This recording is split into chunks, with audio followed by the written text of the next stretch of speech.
Good morning, Ghana. Good morning to you. If you're just joining us, it means that you have missed the news segment by Jonathan. But all is not lost. You can still join us because there is more on Adoatv where we bring good things to life, especially on the AM Ghana. So ginger yourself up. Let's continue the day. All is not lost. It just began. Anyway, by word of inspiration to you, the quote I just want you to have this morning, you can keep repeating it to yourself while you stand in the mirror, while you look at your own reflection, your image.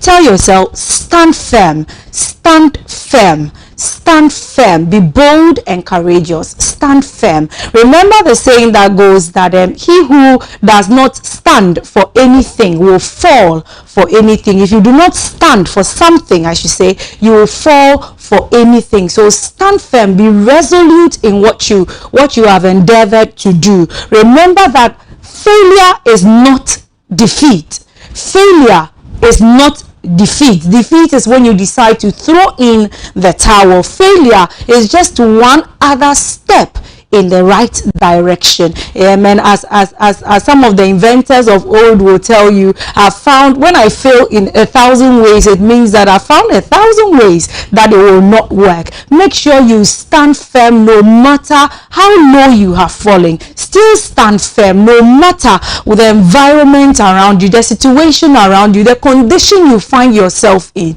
Still stand firm. Stand for something. And when you stand for something, irrespective of what you hear, irrespective of the discouragement, for there will always be discouragement. There will always be people who will tell you why it cannot be done, why you cannot do it. So remember, when you stand firm and you keep trying, when you stand firm and you discipline yourself in standing firm, in courage and in boldness, you will get the results that you are looking for. Remember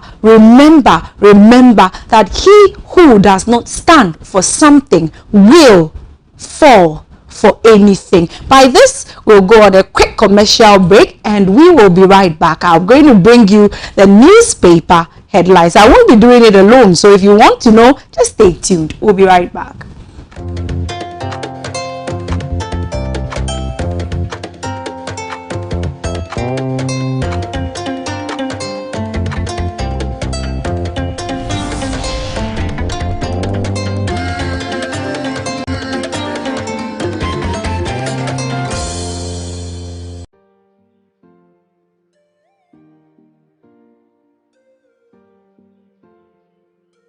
Breast cancer is very scary and all, but for some reason, a lot of women think that it could never happen to them. October is here again. It's Breast Cancer Awareness Month. We've come to know that breast cancer is the one cancer that's killing more women than any other cancer in women. This means that all of us need to be concerned and all of us need to take the requisite steps to ensure that we get screened, know whether or not we have anything to be concerned about, and most importantly, know that there is a cure. Breast cancer can be treated and is best when it's detected early. So take advantage of this Breast Cancer Awareness Month and go and get screened. There's free screening available. If you go to Sonotech in Accra, in their branches at the West Hills Mall in Tema or Osu, you can get your screening done for absolutely no fee at all. Also, if you'd like to do a mammogram or an ultrasound, you get it as a good discount during the month of October. It's time for all of us to get tested. Let us get screened. Let us know whether or not we have anything to be concerned about. And most importantly, let us know that if you do have any signs of breast cancer, the earlier it's detected, the better it is for you, your family, and your loved ones. This year, I'm happy to partner with Sonotech during the Breast Cancer Awareness Month to get more and more women interested in taking steps to know whether or not we have anything to be concerned about. Stay safe and get screened. My name is Na Shoko. I'm a broadcaster.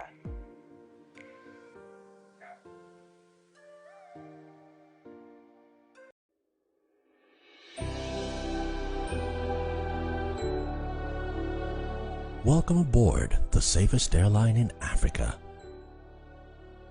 With industry-leading safety measures to protect your well-being. The first in Africa to earn a diamond standard of safety. Offering a more contactless, safe, and seamless experience. Delivered with a smile by Africa's first fully vaccinated crew. Creating special memories that bring the joy back to flying, so you can continue making memories with your loved ones. Book your flight with Rwandair today. Rwandair, the safest airline in Africa. Rwandair, fly the dream of Africa.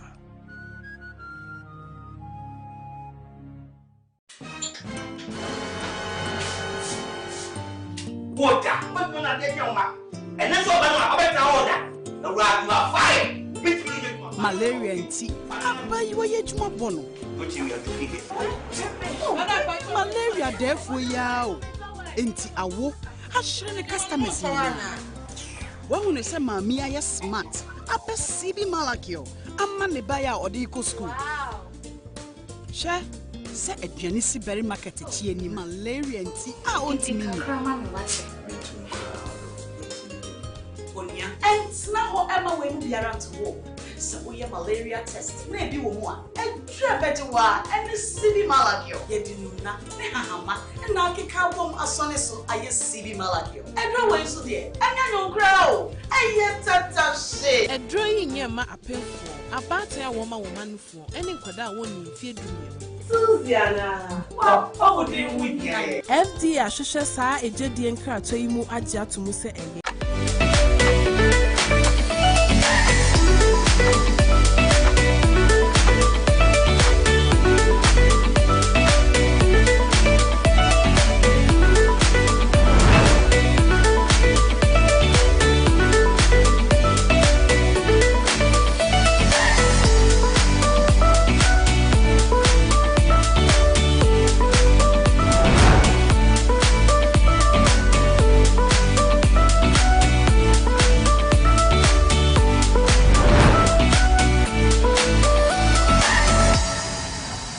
Announcements on Adoatv. Contact Adoatv for your general announcements, proclamations and publications, job vacancies, etc. at a very affordable rate. Call 050-92-57754, 020-9494-258, or visit our marketing desk at Stepwork premises. Adoatv, bringing good things to life.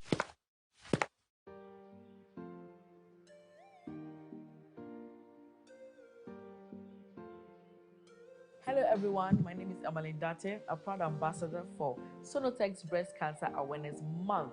It's hashtag Pinktober, hashtag Sonotech Goes Pink. Now from the 1st October to the 31st of October 2021, at any of the 3 branches of Sonotech, Tema, Osu and West Hills Malls, we are gathering together to get free screening. Yes, I said it's free. And that's not all we have for you. We also have 20% off mammogram testing and 50% off ultrasound. Let's go pink from October the 1st to the 31st, 2021 at Osu, Tema, and West Hills Mall, all Sonotech branches. We are giving hope to save a life. See you there.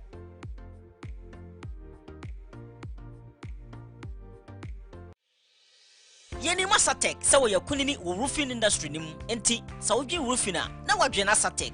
Asatek wo quality long span roofing sheeter esan nail free. Trese ehia so de dadoabo mu nanso etimu dan no so a pampe amframa anahum entumi nya no hwe. Asatek quality long span roofing sheets with beautiful bright colors with anti-fading and anti-rusting properties. Trese enwe na ache na empanso enti wo ma 30-year warranty. Terms and conditions apply. Asatek quality long span roofing sheet dear. Eyama debia, say a warehouse, school, hotel, hospital, sorry, ana say a wawufi. Use Asatek quality nail free long span roofing sheet to be. Now what dando be jinaso na yino. wɔyɛ delivery services papa bi a ɛmfa ho ne fa kwan wɔ Asatec bɛma wɔ sa kan order between 3 and 5 working days. Wɔwɔ VIP delivery services so a 1 day pɛ na wɔ sa kan. Hwehwɛ Asatec akyiri kwan wɔ Tamako 22 Meridian Road wɔ ne Koko Board Warehouse na bɛn Takoradi Efie Kuma number 9 wɔ bɛn Efie Kuma Fidelity Bank no Volta region so wɔ Akache Tatome GN Bank nkyɛn hɔ pɛ. Asatec, sheltering you for life.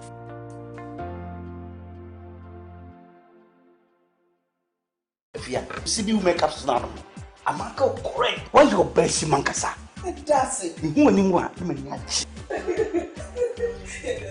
Oh, middle. You captures about one CB men capsules.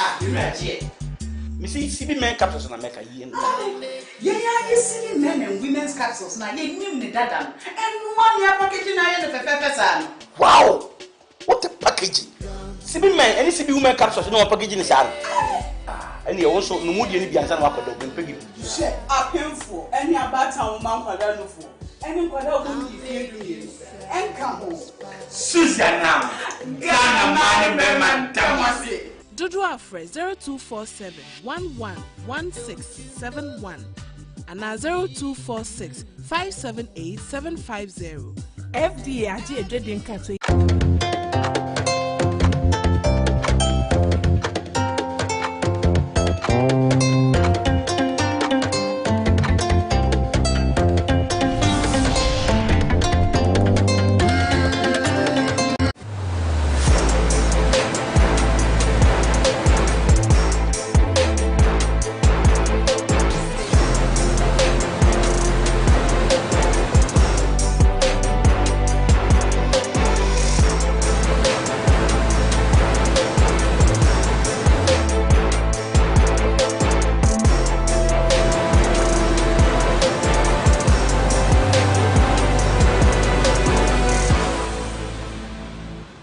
Welcome back to AM Ghana. I hope you are well refreshed and that positive news gave you some positive energy to stay back and listen to some newspaper headlines. I'm going to do the truth and accuracy every day first. I'm talking about the daily graphic. Today's date, Thursday, 14th October 2021, issue 21,718. And Jean Mensah, Mrs. Jean Mensah is back in the news. I'm talking of the EC boss. She says under election 2020, EC saved the country $90 million.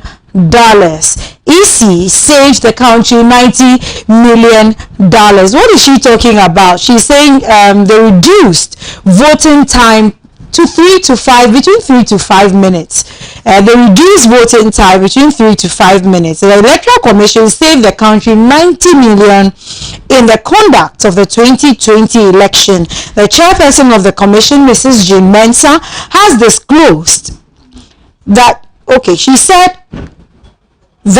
said was achieved through a reduction of the cost of the election from $13 per person in 2016 to $7.7 in 2020. Moreover, it also cut down the time it took a voter to vote from 10 to 12 minutes per voter to 3 to 5 minutes. So the range here is 10 to 12 minutes as we had it in the past, but it was reduced 2020 from 3 to 5 minutes. It was shorter, and so more people were able to register, and also the cost of $13 per head was reduced to 7.7. But your question, I don't know what question you're asking, but mine is Nasikano Wehe, and the story continues on and on page 3.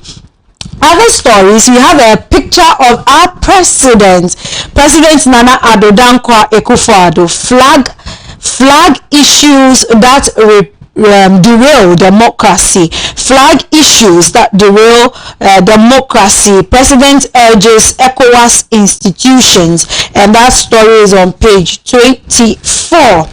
and 25. Flag issues that derail democracy. President Nana Addo Dankwa Akufo-Addo has urged on ECOWAS institutions to flag issues that have the potential to derail the democratic processes of member states. He said the recent crisis in Mali and Guinea tended to derail efforts made at various levels of the electoral process to consolidate democracy in member states, adding good governance should and must imperatively exclude political maneuvers to maintain power beyond constitutional requirements. And there is more, and I want to reiterate this particular point, that good governance should and must imperatively exclude political maneuvers to maintain power beyond constitutional requirements. Again, on the front page, we have 2,126 lives lost in road crashes. That's coming from the MTTD, and the story is on page 16. I don't know if this is enough to compare with the death toll that COVID-19 raked in or is still raking in, but it looks like road accidents is doing its worst. I was reading earlier, it's talking about some 11,000 road crashes so far, and this is what resulted only in deaths. We have some other 11,000 resulting in serious injuries. So my advice to everybody, to everyone, I mean, whether you have a car or not, if you're using private vehicle, be careful of your driving. As my mom always says, she drives as if every other road user has lost it here. So if you drive like that, it means that you can be very, very careful about the next person, the one behind you, the one in front of you, the pedestrians, everyone. And if you are not a private car owner and you use public transport, make sure, don't leave the driving alone in the hands of the drivers, the bus drivers, the trotro drivers. Be very, very cautious when you are in the car. If the driver is doing something wrong, caution him. It is your life that is at stake. You never can tell what will happen. You can never say I'm exempted. When it happens, it will happen to the driver. You never know how far accidents can go. So caution drivers wherever you are. And I think that will be it. Yes, the back page are stories that are already here, so that will be it for Daily Graphic. I'm jumping straight to the Daily Statesman. The Daily Statesman says CSA warns against online distribution of sexual content. CSA warns against online distribution of sexual content. That story is on page 7. The Cybersecurity Authority has warned the public against the distribution of indecent images or sexual content on various social media platforms. According to the authority, it is a criminal offense under the new Cybersecurity Act 2020, that's Act 1038, to display and distribute nudes on the internet. So that is a sure and clear warning to all those who, for one reason or the other, you want to show nudity, whether for popularity or for fame or whatever it is. You are being cautioned. If you are caught, you have to go straight to page 7. Yes, to find out what your penalty or punishment would be. But the screaming headline here on the front page of the Daily Statesman says, "Don't hold power beyond legal terms." I was reading that earlier on from the Daily Graphic, and President Akufo-Addo cautions his colleague head of state. They had a meeting in Winneba. Yes, the ECOWAS seminar in Winneba yesterday.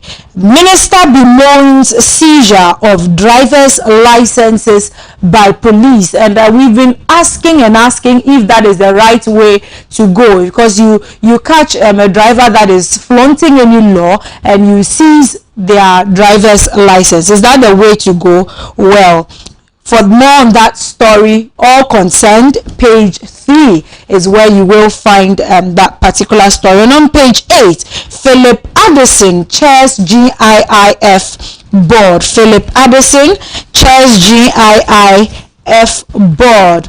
So the Minister of Finance, Ken Ofori-Atta, has urged the Ghana Infrastructure Investment Fund to continue to operate in the right way with strong corporate governance and without undue political interference in its performance. So that's the meaning of those letters there. That is Ghana Infrastructure Investment Fund. And there's more to this particular story on page 8. Jumping on to sports here, I feel like a kid again.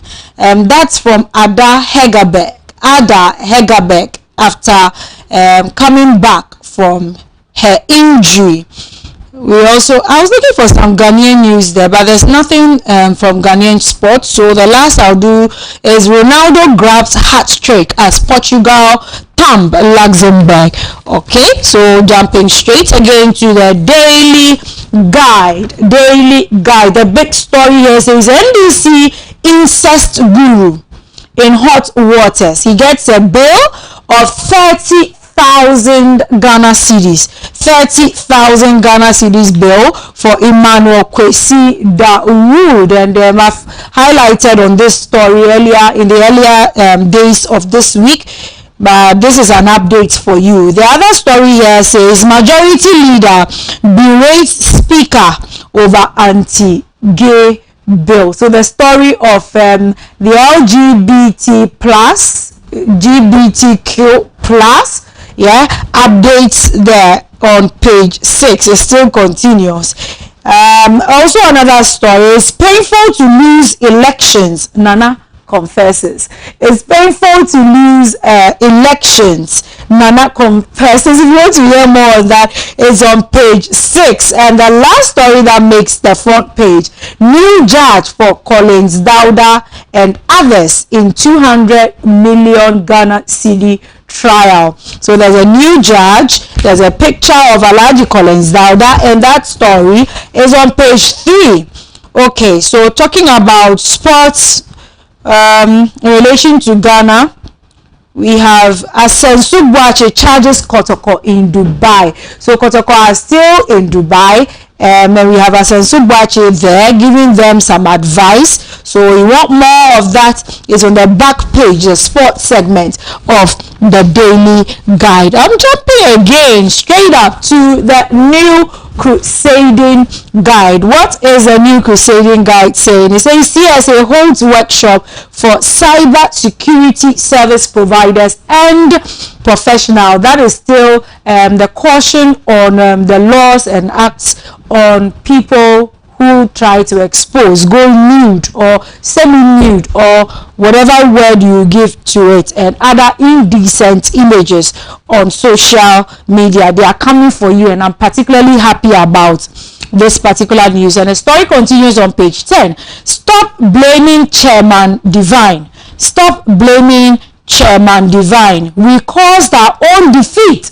Titus Glover to defeated NPP MPs. Okay, so whoever that concerns, we just heard the president saying it's rather sad and quite something else to lose elections. So I guess that they are all in the same category. The Honorable Daniel Ni Kwate Titus Glover, yes, his picture is up there, and right down below him we have John Boedu, Razak Opoku, LPG deserve commendation. LPG deserve commendation over fight for new voters register. So that's the LPG guys, that's the Liberty Party for you there. The last story here says YEA board tasked to tackle unemployment canker. YEA board is tasked to tackle unemployment canker. I want to read a little on that Okay, it's here on page 3. The Minister of Employment and Labor Relations, Ignatius Bafo-Awuah, has tasked the newly inaugurated 9-member board of the Youth and Employment Agency to tackle the teeming unemployment rate among the youth of the country. He told the 9-member board that the current unemployment rate of the country is about 4.53%, and that of the youth rate stands at 12%, and he charged them to bring the teeming unemployment rate to the lowest. I think that should read lowest. Okay. All right, there's more on it. So he inaugurated this new 9-member board of the agency yesterday in Accra, and he asked them to extend the job fair program that is geared at providing equal opportunities to the unemployed youth to various parts of the country. So for those that are particularly keen on the job fair, the youth in question, keep your ears down. There is more to come about the job fair. So hold your ground, hold your guards. There is more to come, more job opportunities. I'm jumping to the most authoritative newspaper, the Ghanaian Times. What does the president have to say, or what did the Ghanaian Times capture on the ECOWAS review? It says coup d'etat in WA. I think that's West Africa. Could we talk about coup d'etats in West Africa? And the story is on page 16. ECOWAS reviews their protocols. ECOWAS reviews their protocols. As a middle spread, President Nana Addo Dankwa Akufo-Addo says ECOWAS is reviewing its protocols on democracy and good governance to prevent a future occurrence of the recent political upheavals in Mali and Guinea. So he says a review would prevent political leaders in the sub-region from maneuvering their way to maintain power beyond the requirements of their respective constitutions. So that's placing more emphasis on Mali and Guinea. Extraordinary session of ECOWAS Parliament opens in Winneba. I just read the excerpt on that, and from the other papers you heard more from that particular session, the ECOWAS Parliament. Okay, so in other stories, at International Day for Disaster Risk Reduction, the country needs to build resilience. Country needs to build resilience. That's coming from the from NADMO. He says major earthquake hitting Ghana high. If you want to know more, please, this time I'm cautioning you, grab a copy of the Ghanaian Times and read page 16 well before you stay awake all night because of false news and all that. Don't keep awake in vain. So read the story, get your facts right. Jumping to the back page of the Ghanaian Times, WFP presents GSFP with 300 digital tablets for school feeding monitoring system. What are these letters? The World Food Program, that's the WFP, has presented more than 300 qualified Samsung digital tablets to the Ghana School Feeding Program, that's the GSFP, to enhance digitization of the school feeding monitoring system. So the tablets worth $60,000 formed part of the World Food Program support to the GSFP, that's the Ghana School Feeding Program, to improve efficiency and implementation of the program. We know that when these things coming, they are supposed to help. Technology always helps. So we'll be hoping for better news from the school feeding program. Okay, I want to take a little sports. I've done less sports today. So Oli Rosalinda is here. Oli augment squad with 16 new players. I know Accra fans, we love Oli. Whether we support them or not, we just have them somewhere in our hearts. So there's more news on Oli here. You want to read the penultimate page of the Ghanaian Times on local sports. Okay, and that's a wrap up for the Ghanaian Times. I'm jumping straight to my last paper. Mkonto with Sizwe, Spear of the Nation. I was just expressing my love for this paper earlier on. I just love the Chronicle. They say they are the true independent, and for me, I think they do justice to that name. That's a clear description of the Chronicle newspaper.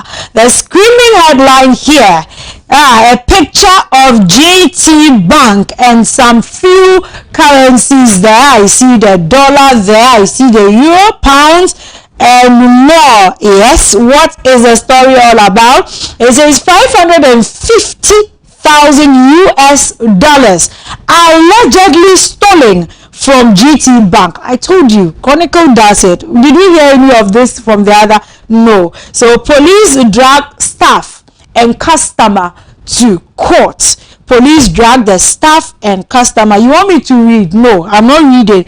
Grab a copy of the Chronicle and make sure you read for yourself. There's more. Husband reports wife for reportedly stealing from her former employer. Talk about teamwork. The two shall be one. This husband is saying, not in your crimes. He reports the wife for allegedly, I will say allegedly, stealing from her former employer. Okay, there's a picture again here of President Akufo-Addo and the ECOWAS Parliament leaders. He says, don't change constitution to extend your tenure of office. Press tells the ECOWAS Parliament. If you think he's late in saying this, you never know what plans someone has. So this is a step in the right direction. It's a caution to all that are listening. Please, for the sake of democracy, and if you care about the lives of your citizens. On the back page, we are growing in confidence and want to prove a point. That's coming from Milovan Rajevac. Yes, he's talking about the Black Stars. They are growing, they are improving. So let's keep hoping with them, and let's keep praying that certain minor mistakes will easily be detected and then removed. They will have the best strategies to deal with such issues. So Coach Milo was justified in putting me on the bench. That's coming from Ayu. Ayu. I like that. That's teamwork, good teamwork, not like that husband. Don't divide Black Stars with captaincy issues. I nearly said chieftaincy. With captaincy issues. That's coming from Sam Johnson and his advice to all Ghanaians. That's it. That's a good wrap up for the Chronicles. They always have a way of making the headlines end beautifully in a remarkable way, and this is just one of the ways. A quote from Ephesians 4:28. It says, let the thief no longer steal but rather let him labor. Let the thief no longer steal but rather let him labor, doing honest work with his own hands. So wife, you've got to do honest work with your own hands. And that's a wrap up for the newspaper headlines. Stay tuned. I promise there is more. Don't go anywhere. We'll be right back after this break.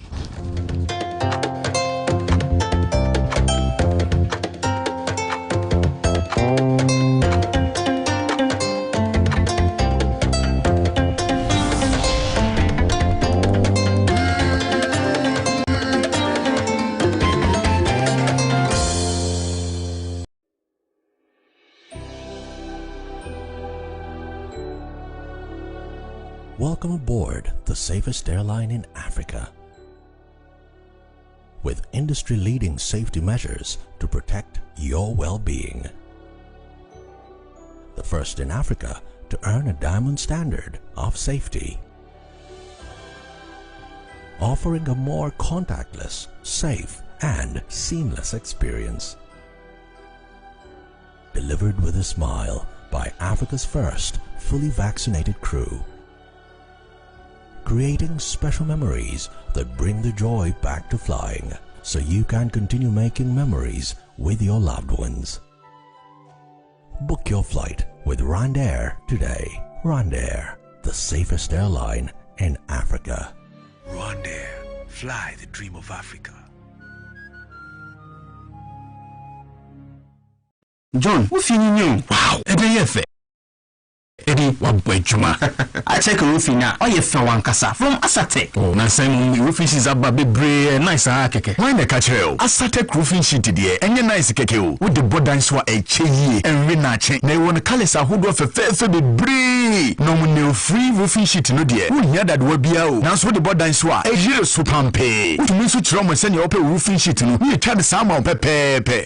Mama po Asatec money there. One of my technical advice na estimate free or professional installers and so on your on-site installation. Oh yes, quality and with that feminine. Asatec 5 days pay now can order. Now a year after sales service proper binso. Sheshe Asatec Watema Community 2 Meridian Road at Benkoko Board Warehouse Western Region. So Asatec Watakra de Anaji Yeni Princeland Hotel and Edition and a Volta Region Yawo Akachi South District Assembly Kwainosuwa.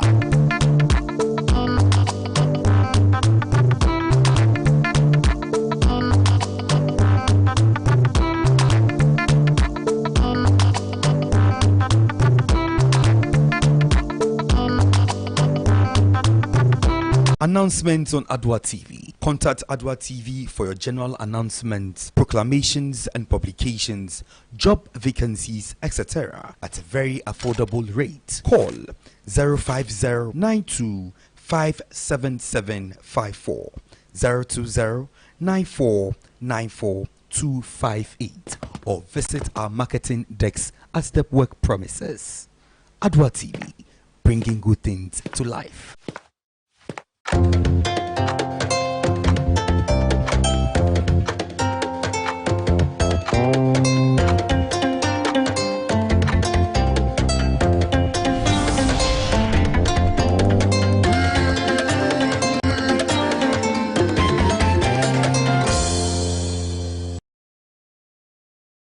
Alright, thank you for standing by. As usual, when you see me smiling or laughing like this, it means that there's a particular gentleman on set and he's changing my mood this morning. I just wanted to introduce him in a nice way, but he says I should use Gemma. I should tell you guys that he's a Gemma. And that is no other person than Reginald. And Reggie, welcome. Good morning. Thank you. Good morning. How are you? I'm blessed.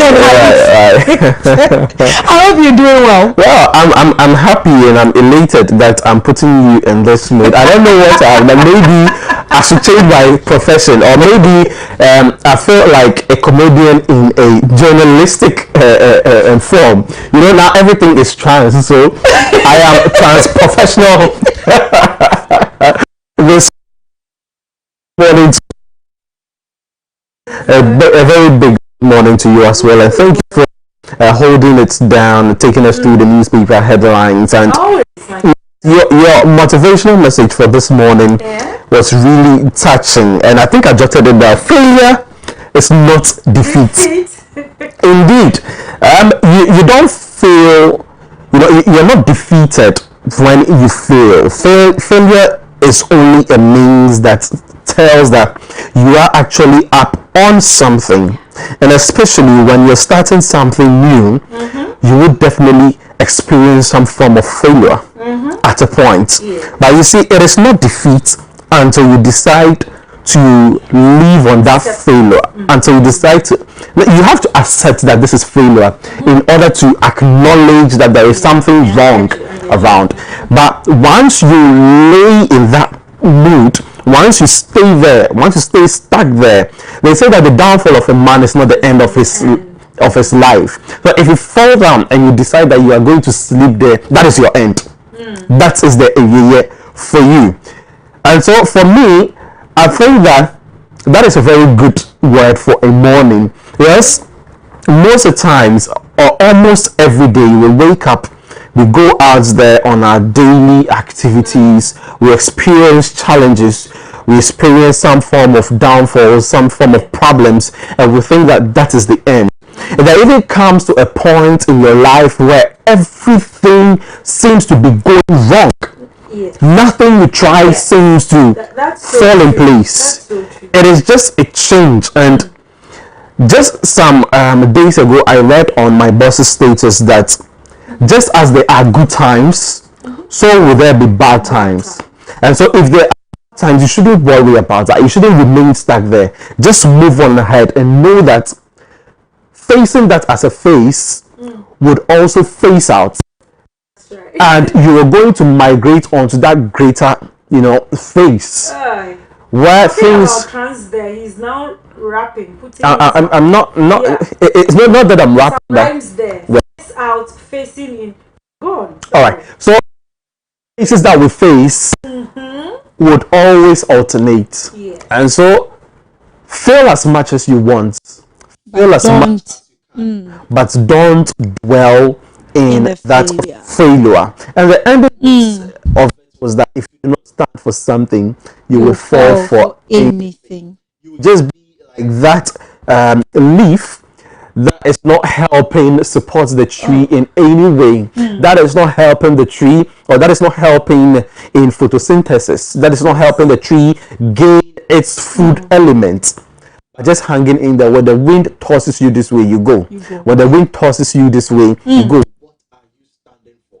I think standing for something is one way of streamlining yourself to be able to deal with your failures. Yeah. Can I put in something? Oh, I believe that will also spark you again. Yeah.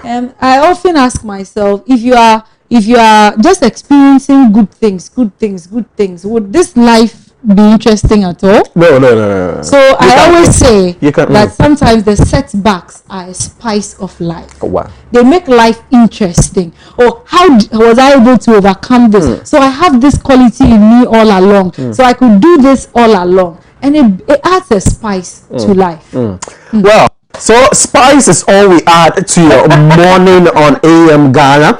I'm happy to be back here again. This is the Rwandan month here on Adoatv television, and you definitely want to stay stuck with us. A big thank you to the Rwandan consulate for coming on board and making this month happen. We've taken you through a series of expeditions with other months, and very soon you will see an expedition of the end result, and not the end result, but an aftermath of the South African month. And there would be series and series of such wonderful journeys in your life if you stay stuck here with us on AM Ghana. My name is Reginald Addy.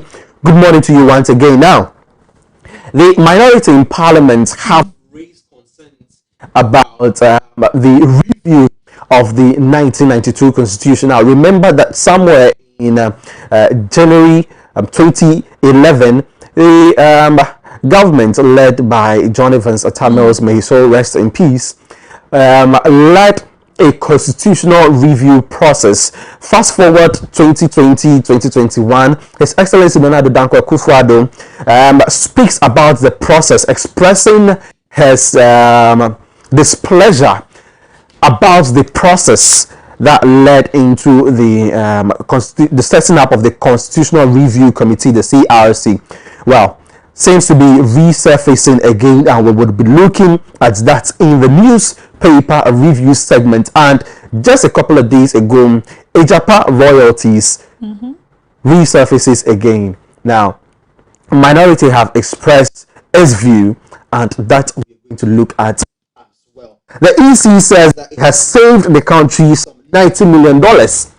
Well, the entirety of it is mentioned, but some other aspects that were expected to be highlighted in that presentation was not there. That we would also look at. A big thank you to Ijoma, my very princess, for taking us through the newspaper headlines. Now I have some cue and some details to discuss with our with our political reps in the newspaper review segment. Ijoma, take us on a break.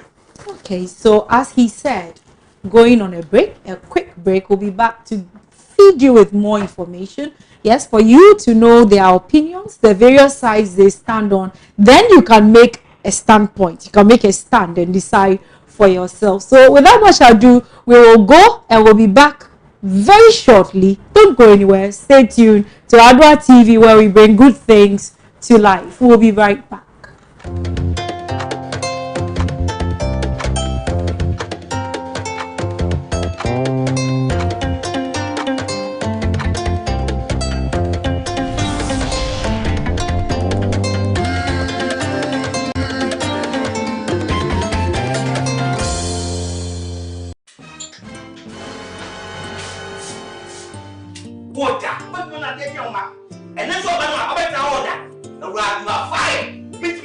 Malaria nti abayi waye juma bono.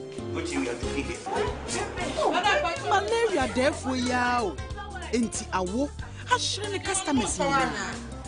Wahu ne se maami aye smart. Ape CB Malakio. Amma ne ba ya odi ko school. She se aduane si berry market chi ani malaria nti a ontimi ni. And now Emma will be around to walk. So we have malaria test. Maybe one. And Trebetua and the CB Malakio. Yedinuna, Nehama, and Naki Carbom Asoneso, I CB Malakio. And no way so dear. And I don't grow. And yet tata shit. A drawing near my appeal for about a woman for any quada one in feed. Susiana, what would you with FD Ashusha sa a jedi and crack to you adia to Musa again.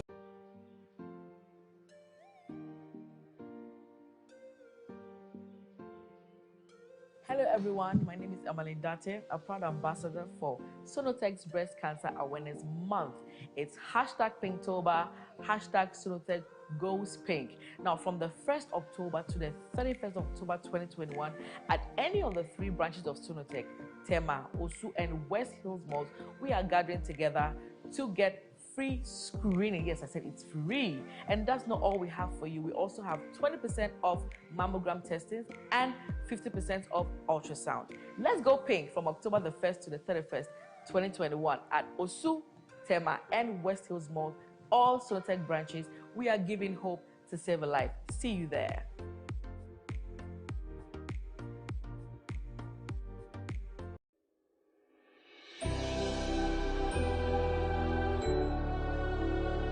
Welcome aboard the safest airline in Africa.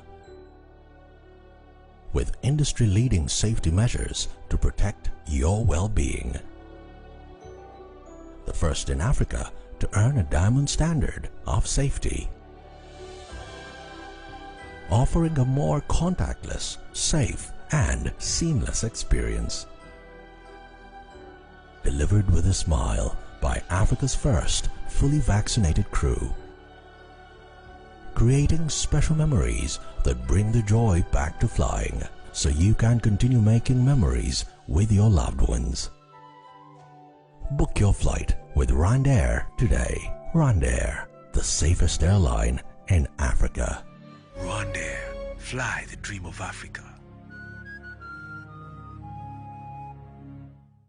John, wo fi nyum. Wow, ebe ye fe, edi wabwe juma. I check roofing na, o ye fe wankasa from Asatek. Oh, na sem roofing sheets aba bebre nice keke. Why na ka kire o? Asatek roofing sheet de enye nice keke o. Wo de bodan so eche yie, enwe na che. Na won colors ahodo fe bebre. No mo ne free roofing sheet no de. Wo nya dade wa bia o. Na so de bodan so a ejire so pampe. Wo tumi so kire mo se ne ope roofing sheet no. Wo twa de sama o pepepe.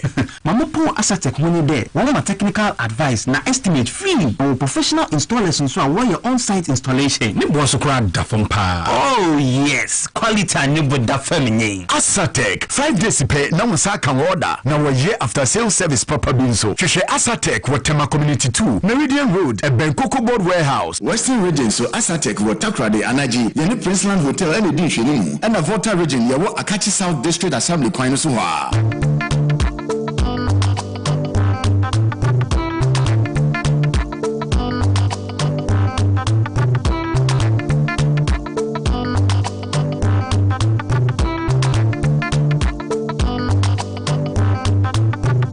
Announcements on Adoatv. Contact Adoatv for your general announcements, proclamations and publications, job vacancies, etc. at a very affordable rate. Call 050-92-57754, 020-9494-258, or visit our marketing desk at Stepwork premises.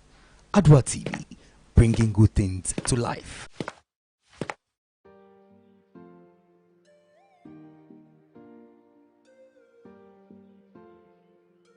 Breast cancer is very scary and all, but for some reason, a lot of women think that it could never happen to them. October is here again. It's Breast Cancer Awareness Month. We've come to know that breast cancer is the one cancer that's killing more women than any other cancer in women. This means that all of us need to be concerned and all of us need to take the requisite steps to ensure that we get screened, know whether or not we have anything to be concerned about, and most importantly, know that there is a cure. Breast cancer can be treated and is best when it's detected early. So take advantage of this Breast Cancer Awareness Month and go and get screened. There's free screening available. If you go to Sonotech in Accra, at their branches at the West Hills Mall in Tema or Osu, you can get your screening done for absolutely no fee at all. Also, if you'd like to do a mammogram or an ultrasound, you get it as a good discount during the month of October. It's time for all of us to get tested. Let us get screened. Let us know whether or not we have anything to be concerned about. And most importantly, let us know that if you do have any signs of breast cancer, the earlier it's detected, the better it is for you, your family, and your loved ones. This year, I'm happy to partner with Sonotech during the Breast Cancer Awareness Month to get more and more women interested in taking steps to know whether or not we have anything to be concerned about. Stay safe and get screened. My name is Na Shoko. I'm a broadcaster.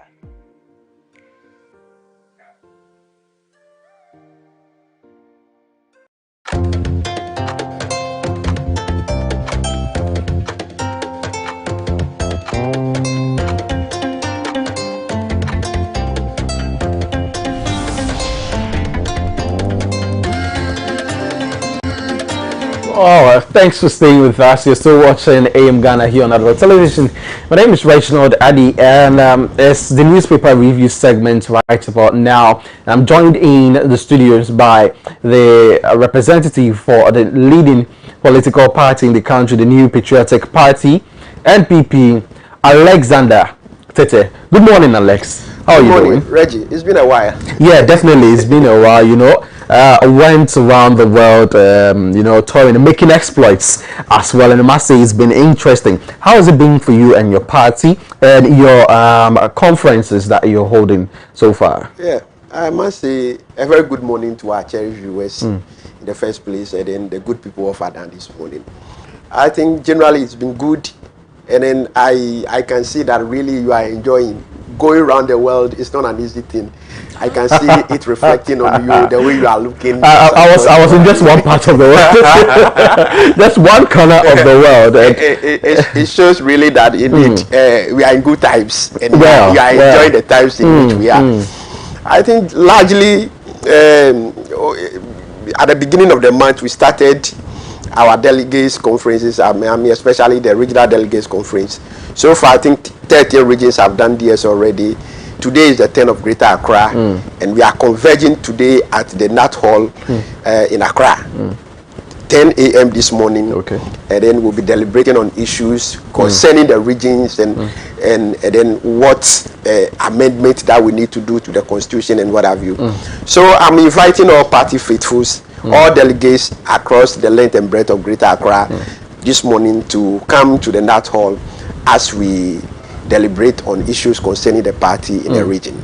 Well, internally, what are some of the concerns that you think has wrangled the NPP, you know, at the regional level that you think that should seek some level of redress?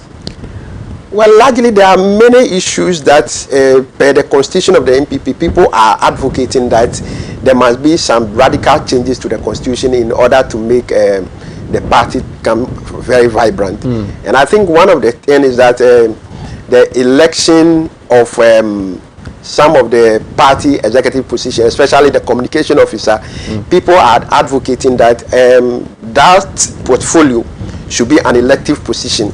At the moment, it is an appointed position, and people are saying that no, it is getting to a time that they think that such a position should be elected position, so that it will give whoever occupied that position some cloud, I mean some sort of courage in order to execute the duties as it is. Because all over the mouthpiece of the party is the communication officer. Therefore, anybody that try to speak for the party should be somebody that gel within the party ranks and file. Somebody the entire party reposes strength or trust in. Yes, not just a few people are appointing that person to that effect. So we're looking forward for some of these amendments to be done to the constitution in order to make it come to fruition. Well, there has also been the issue about sects within the party, and by sects I mean, you know, there has been allegations about one leader having his own sect and congregation, and that has always been the bane of existence of the political parties, especially the NPP, in these times where the leader of the party is having his final term in office. Now, the outlook is for a new flag bearer who is going to lead the party yet. And already there has been some fingerings of people who are purported to have an interest in there. Some party members also, you know, throwing support for some particular members, and it's causing some level of divide when at the time you need unity. Are these things some of the things that you need to address as a party, you think? Surely, certainly some of these things will be addressed by the party, and clearly there are guidelines when it comes to the time that the party will have to go for the election of a flag bearer and what have you. But largely, I think that people have been regarding the measures that have been put in place.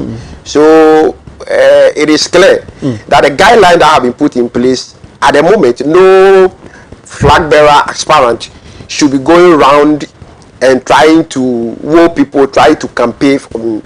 But it's being done all over, and I think that it is a major thing that these conferences will be addressing. And moving forward, there must be punitive actions that I think should be put in place for people who want to be flag bearers, people who want to hold certain positions in the party, to abide by the guidelines that have been set up by the national executive, so that at the end of the day, some of these things that we are hearing, some of these divisions and what have you, will be do away with. So I think largely the conferences are addressing some of these issues. The 10 of Greater Accra will be doing same. It is not only about the flag bearership district, but other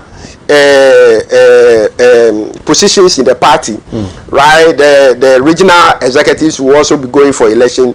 People have started advocating, people have started campaigning, we have seen flyers of people.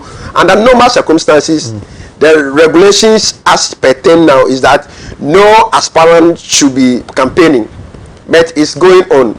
So I think that moving forward, the party, as we are saying, will be providing some punitive actions, and then I think those are the things that will keep some of these things that are infractions that are being perpetrated within the party ranks and file. Well, this is something that you speak about. I remember when the president, the leader of the party, was in the Ashanti region recently. He himself introduced some party faithful as wanting to become a president. Isn't this one of those clear declarations of, you know, sides being taken within the party? Well, I don't see it as such, because for those of us who are deeply involved within the internal wranglings of the party, what he did over there was just yes, we all know that Alan Chermante has been contesting the flag bearership.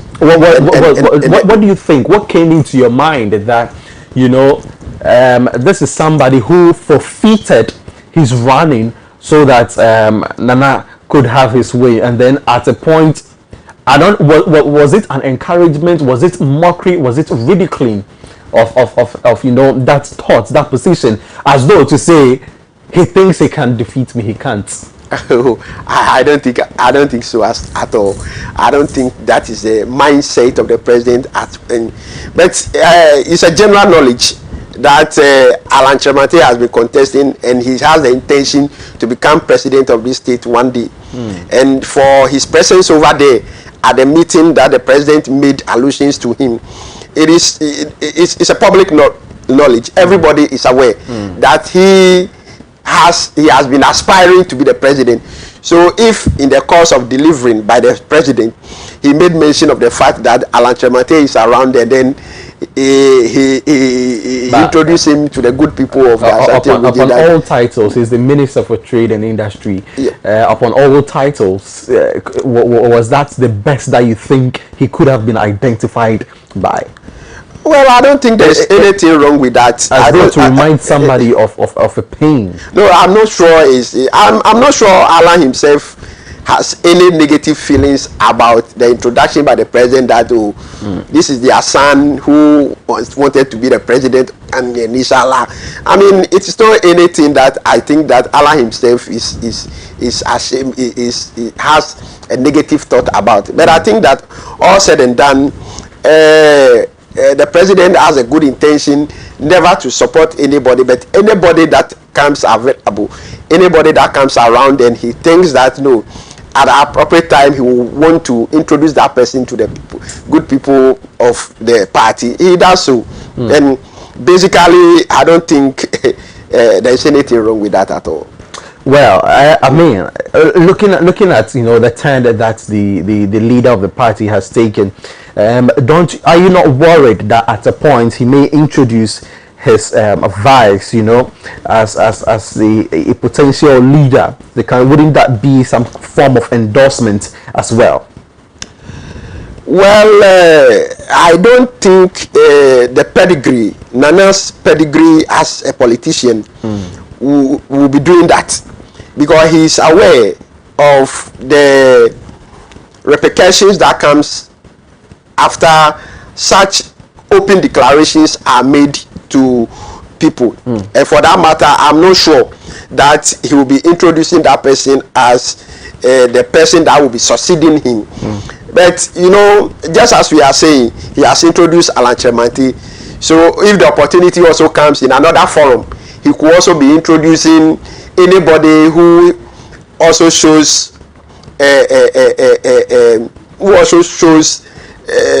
or wants to also become the flag bearer, who happens to be an occasion. He can also show that person up.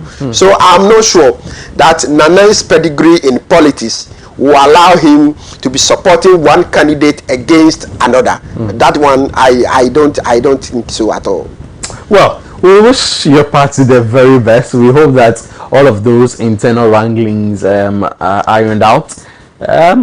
At least so that as you wish to break the eight. Now, let me ask you, what strategies are you putting in place? Is this, you know, some of the things that you're going to consider in the delegates conference to be held at 10 a.m. today? Sure. So those strategies that will be unveiling are secret. They are not things that will be revealing to the good people. I mean, they are things that will, you know, we are fighting with. But your people are watching you. They want to know that this party that we are supporting indeed has a mapped out plan to guide us through to breaking the 8. Because as it is now, it has only become a slogan. People are saying break the 8 without a precise clue as to how to break the 8. Don't you think that it would be right to share or give just a little tip of the iceberg for people, your followers, to know that indeed they are following a party with a cause? Reginald, the first thing remains that some of those things are our trump cards, and we are not going to contest that election by ourselves alone. We'll be contesting again a very formidable party in the form of the NDC. They are also looking up to us. They want to know whatever is under our sleeves. so that they will also develop antidote towards it. And of course, the good people, our party folks know very well the strategies that we are mapping. These are not supposed to be declared openly to the general populace. So I'm unable to tell you as to the direct strategies that we are mapping in order. So what assurance would you give to your followers? But the assurance is that, look, the party is on course. We are doing everything possible in order to break the 8, because it is only this party that when it remains power, Ghana is going to see full development. We are going to transform the economy of this country as we are seeing it at the moment.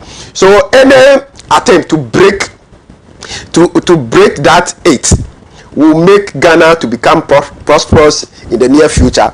So anybody who tries to come up to not allowing us to break the 8, Ghanaians will regret very well if they don't allow NPP to break the 8 in order to bring the prosperity that we are all looking for to this country.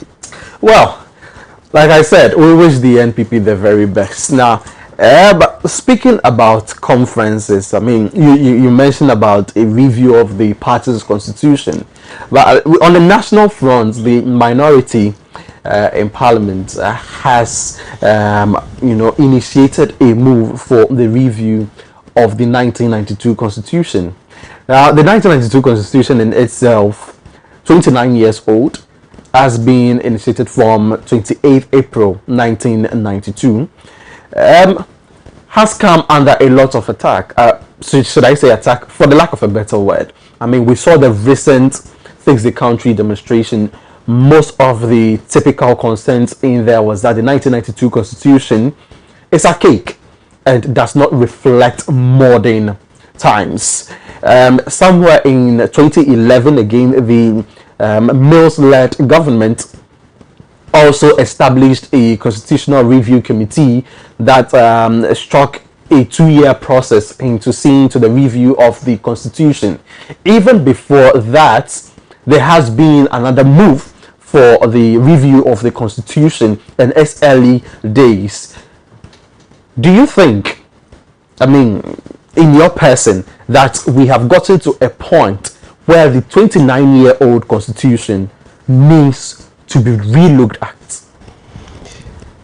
Reginald, surely I think so, very much. And then I was very happy during the Atame's time when the CRC was set up and their work. So I didn't know what happened, and then their findings and what have you could it be implemented, and as we are seeing it to be now. For a constitution, yes, since it was written in 1992, those times were different from the times that we are in today. Therefore, the considerations that were made into that constitution could be quite different from the times in which we are now. And therefore, it is important that moving forward, we should be looking at some of the clauses, some of the phrases, some of the things in the constitution, and try to make amendment to it. And therefore, I think that if the minority is calling for the review of the constitution in its entirety, I think it's well in line. They shouldn't be doing so with a malice, but rather they should come out clearly to tell us what happened when they were in power, that they formed the constitutional review committee. What have become of that document that they prepared? Because I think that thing was done somewhere in 2010 or so, right? 2010, they had the opportunity to complete their term of their first term. Then along the line, Atame's, may so rest in peace, died. Then President John Mahama took over from him. He also didn't do anything about that constitutional review thing. So I don't know whether they did an abysmal job when it comes to the review. If they have actually done a good job, and then we have been able to review it, I'm sure that at this moment we wouldn't be calling for its review again. So what it tells me is that what they did was not perfect or was abysmal. And for that reason, that is why they couldn't be. And I think that moving forward, there must be a bipartisan approach to this, so that all the parties will participate in the review. So that if all the parties participate in it, I think that is what will be good for this democracy. If you try to make it as if it is only your party which is in power and that is wrong, and that is why I think that it is good at this point in time, because it is the minority who are not in government who are rather calling for its review. And I think that the NPP believing in the constitution, believing in democracy, I mean, we are the beacon of democracy when it comes to it in Ghana here. And I think that we'll be giving it a very deep thought and see how best we can be able to make it a non-partisan thing, so that at the end of the day we'll be able to make all those amendments and make all those provisions and clauses and change them into our situations as we are in today. Well, your submission is in total opposition to what the leader of the party and the president of the nation has said. He, in response to what he was going to do about the review, the work that was done by the Constitutional Review Committee in 2010 and submitted in 2011, he said that he does not think that it is in the interest of any president to call for the review of a constitution.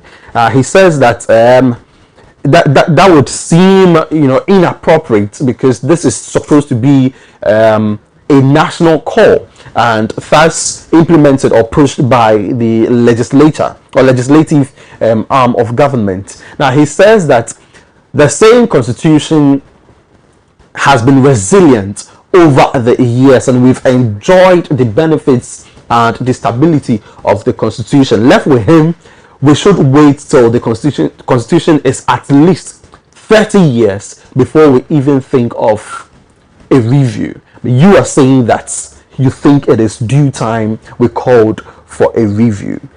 What is the contrast? Do you agree with your leader? Yes, I mean, everybody has a perception about the way things have to be done. 29 years and 30 years, I don't think they are far from one another. Because the constitution as we are situated now is 29 years. Just next year it will be 30 years. Yes. And therefore, if that'll be next year. Yes. So I think I agree with him when he says that it is not up to the president of the day to be calling for the review of the constitution. That will not be good for our democracy. So that is why I said that it is good it is coming from the opposition, right? Because they are calling for its review. So that is why I'm saying it is good, because at the end of the day it is not the president who, because when the president does so, that is what is happening in our sub-region today.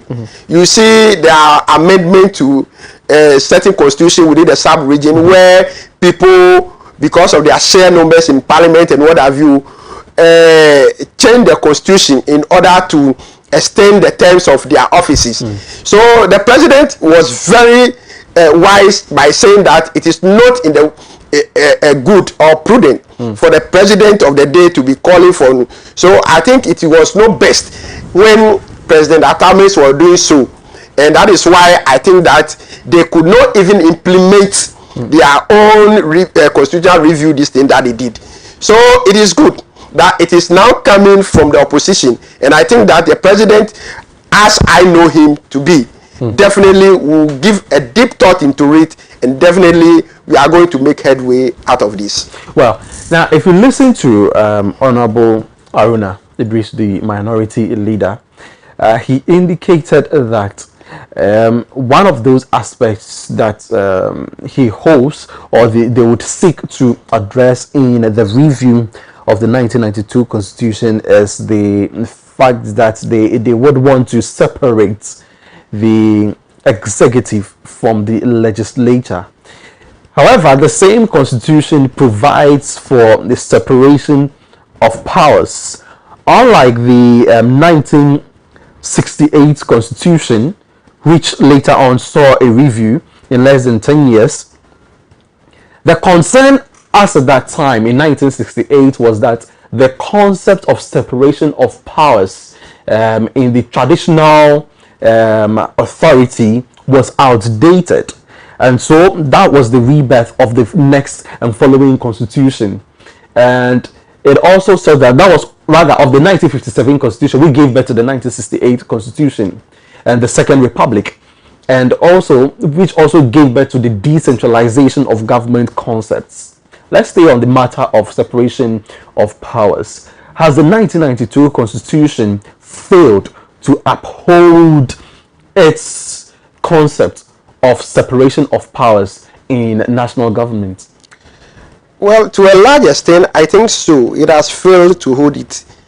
Because if you look at the way the three arms of governments are operating, that is the legislature, the executive, and then the judiciary. Clearly, you can see that the executive is manipulating the legislature, and then eventually it is weakening the legislature.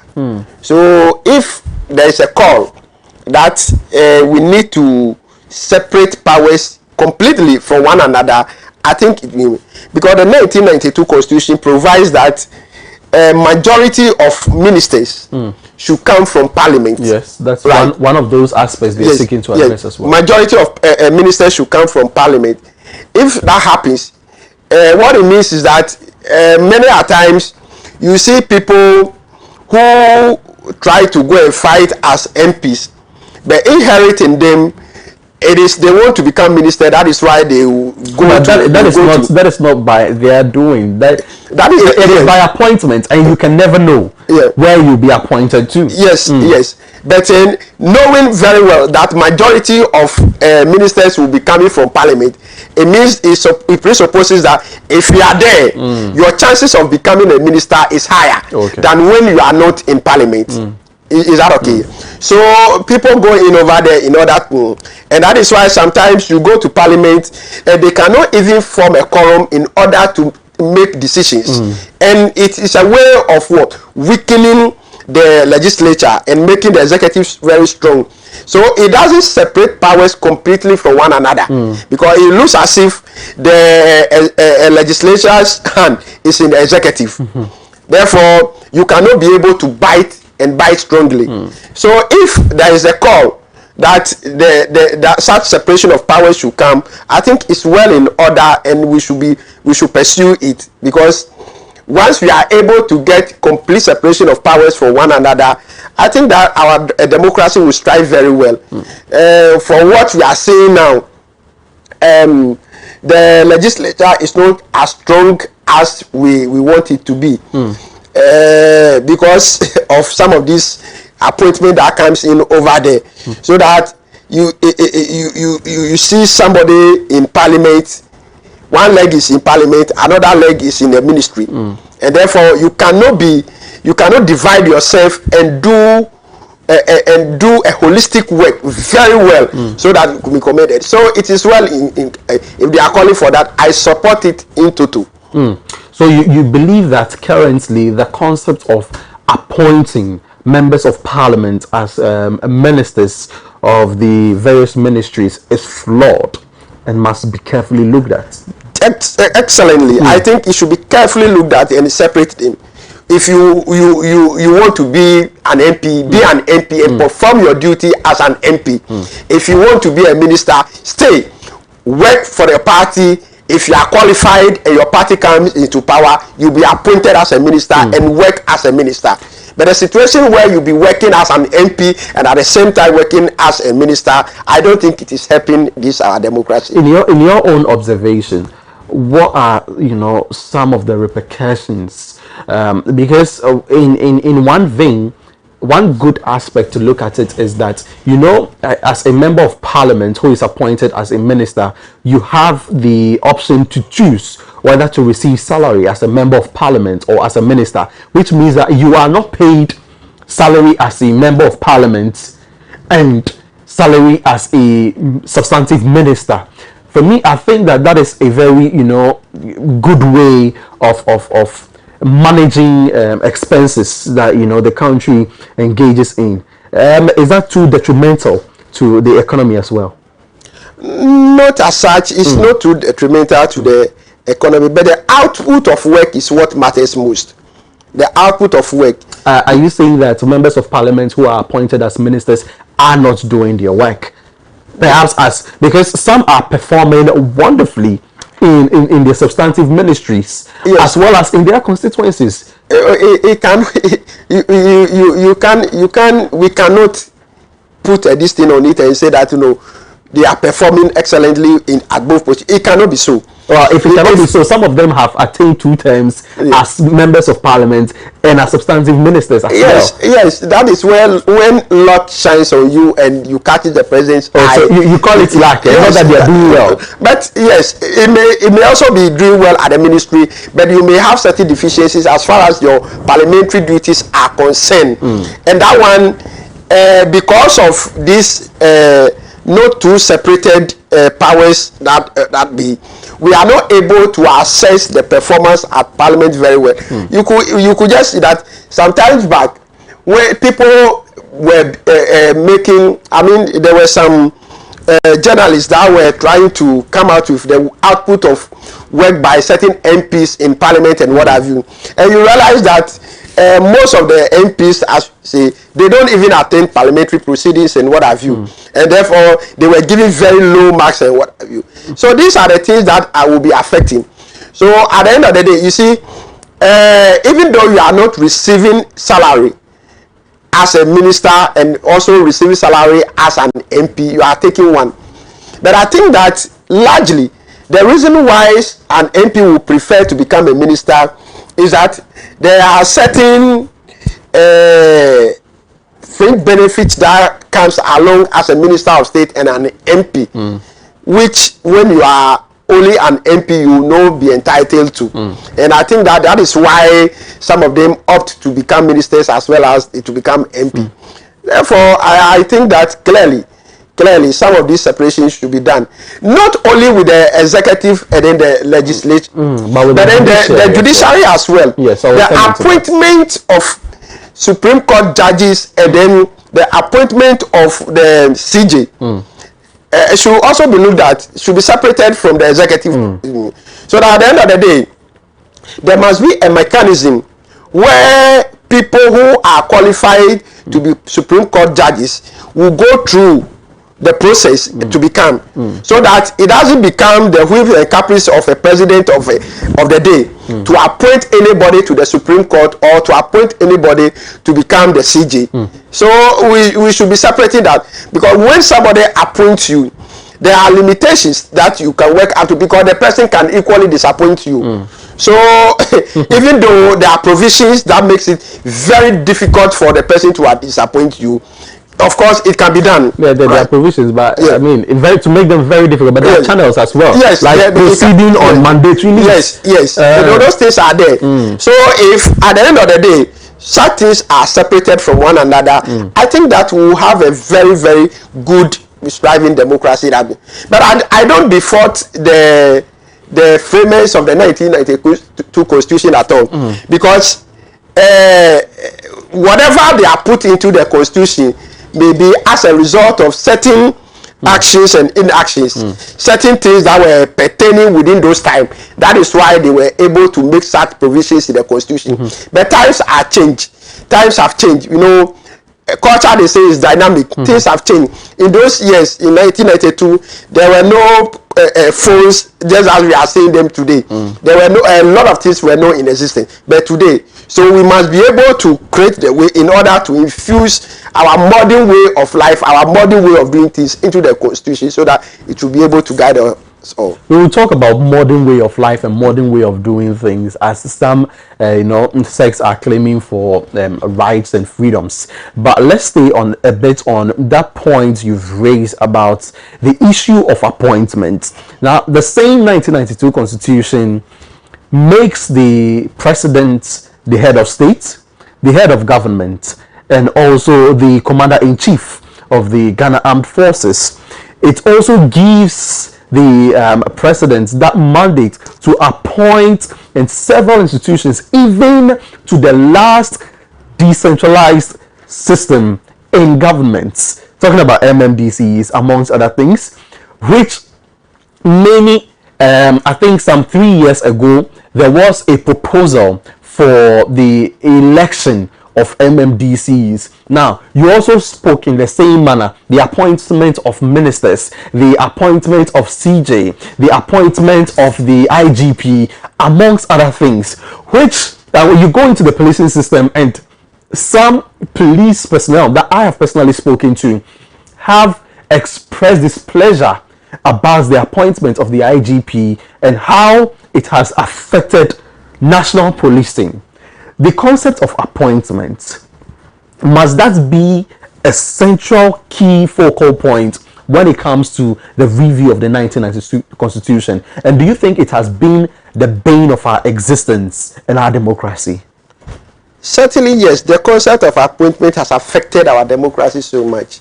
And then, for me, I just want to be nationalistic about this thing. I don't want any partisan approach to it. Definitely, over the period, the appointment into some of these high-ranking positions by the president of the day has affected the way people perform in those positions. And we cannot belittle that at all. Because when somebody appoints you, as human being, even though we live in, we believe that an institution should be built, should be strong and what have you. But if somebody appoints you, as a human being, you are obliged definitely to sometimes go to the person's whims and caprices. And therefore, I think that the appointment has been, and I think it is the reason why, for instance, when Nanado came into office the first time, he had wanted the review of the appointment of MMDCs, which right from the onset, the other opposition party, that the NDC was in agreement with. It was a promise that we made in our manifesto before the NDC were also in support of that. But at the latter end, they backtrack from what is supposed to be done. And I think that Nanado is committed in making sure that some of those things are separated. So if people are calling for the review of the Constitution, I think that holistically, some of these things should be put in over there, so that the appointment doesn't necessarily come from the president of the day, but then the institutions will be established so that they themselves will be able to go through the process in order to get the heads of those institutions in order to get me go.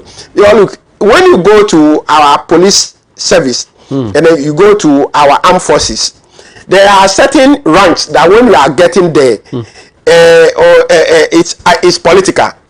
I think in the armed forces or in the army, from colonel and above, it's political. I see.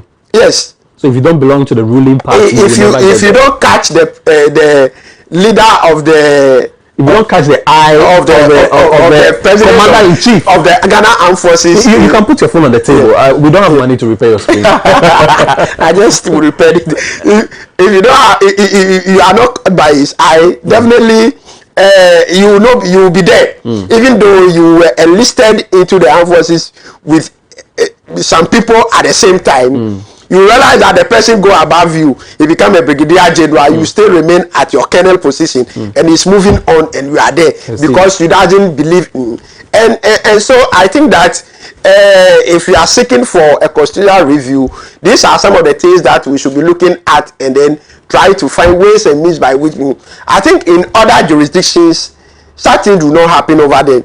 Once you are enlisted into the service, your performance and these things will get you into whatever position that you reach and what have you, and not as a result of you being catched by the president's eye before you rise to the position that you have to be. So it's still evident that not that the 1992 Constitution is flawed, but that it has outlived its essence. Like you say, we are in modern times, and we need to adjust the Constitution to modern times. Should the powers that are given to the president be also reviewed? Not just the appointment powers, but to some extent the veto powers, amongst other, freedoms and privileges that the president enjoys, be reviewed? Well, yes, we have what we call the executive president, and then the powers that where the executive president is so enormous, is so huge, and therefore, if you are seeking for a constitutional review, and we should be looking at some of these powers, taking some of these powers from him and then putting them under institutions, I think it will serve as well, because the president is such powerful that he can call for everybody to sleep at a point in time, right? But in other jurisdictions, I don't think it is so.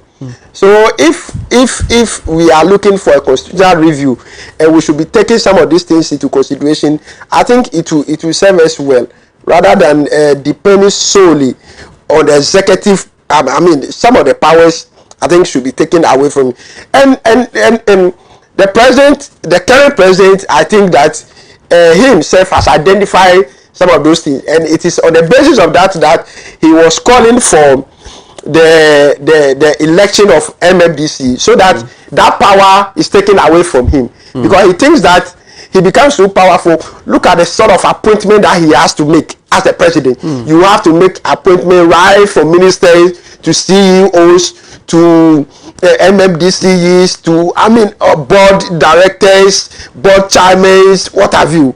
I mean, the powers that is mine, and I think the president of the country now, seeing that that powers was too much, that is why he was calling for a review of the entrenched clause in the constitution that gives him that power to appoint MFDC, and so that power will be given to the citizenry. Wherever that you are, you can be able to go and then elect and that one will not be appointed by the president. So let me find out, do you think that the president is truly committed to, relinquishing some of these powers? Because in that same manifesto, he did not state that with support from the opposition party, he was going to see to the election of MMDCEs. It was a campaign promise that has not been fulfilled,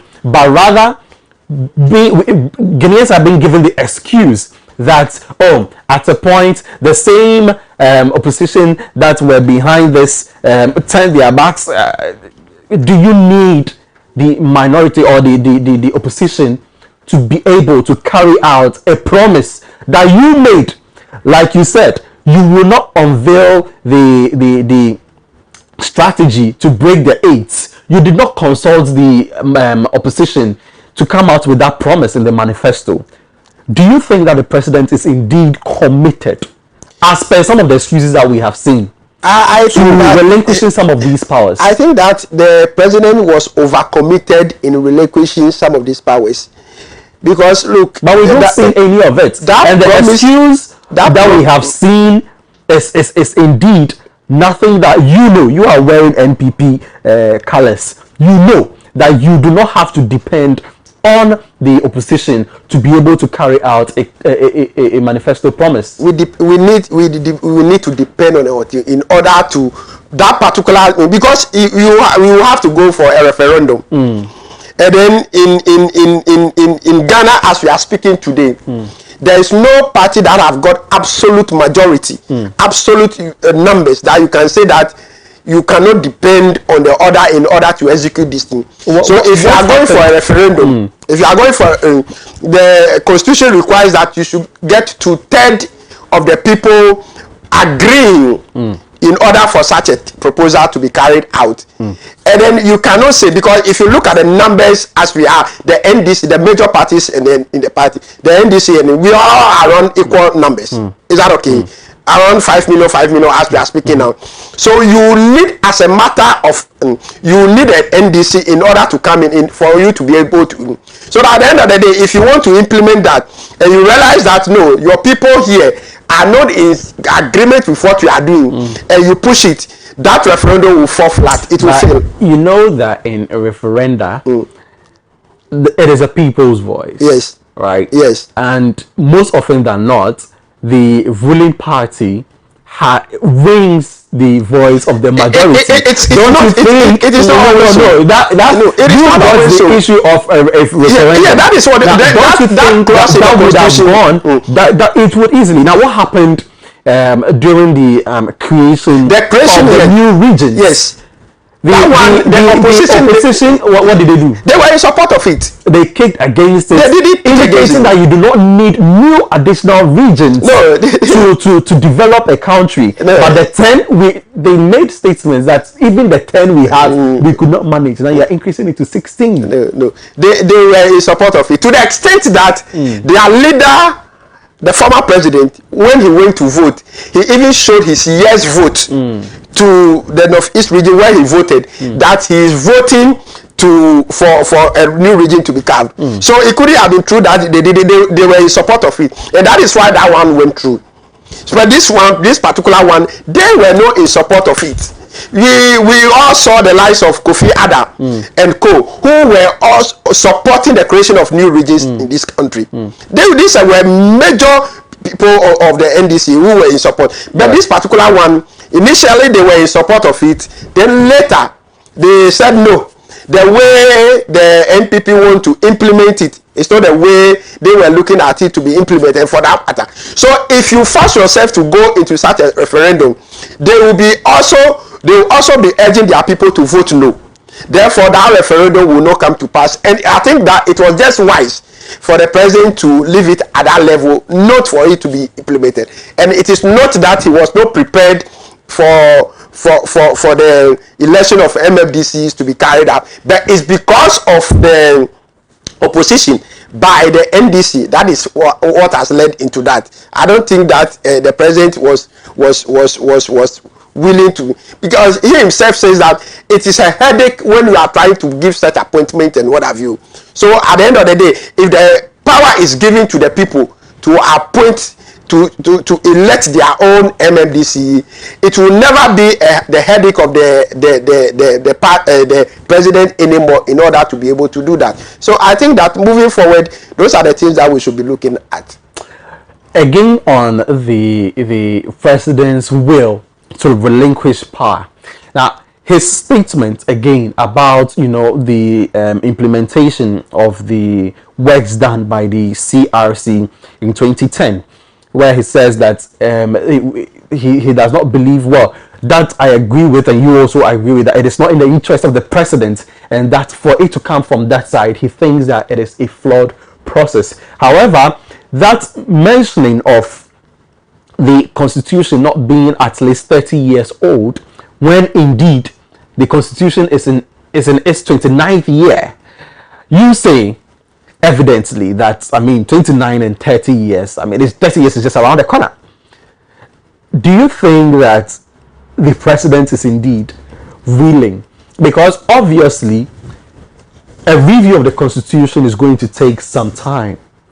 And if that process is, initiated from now, certainly by the time the conclusion and referendum amongst other things is conducted, we would have gotten into the 30th year and perhaps moved on from there.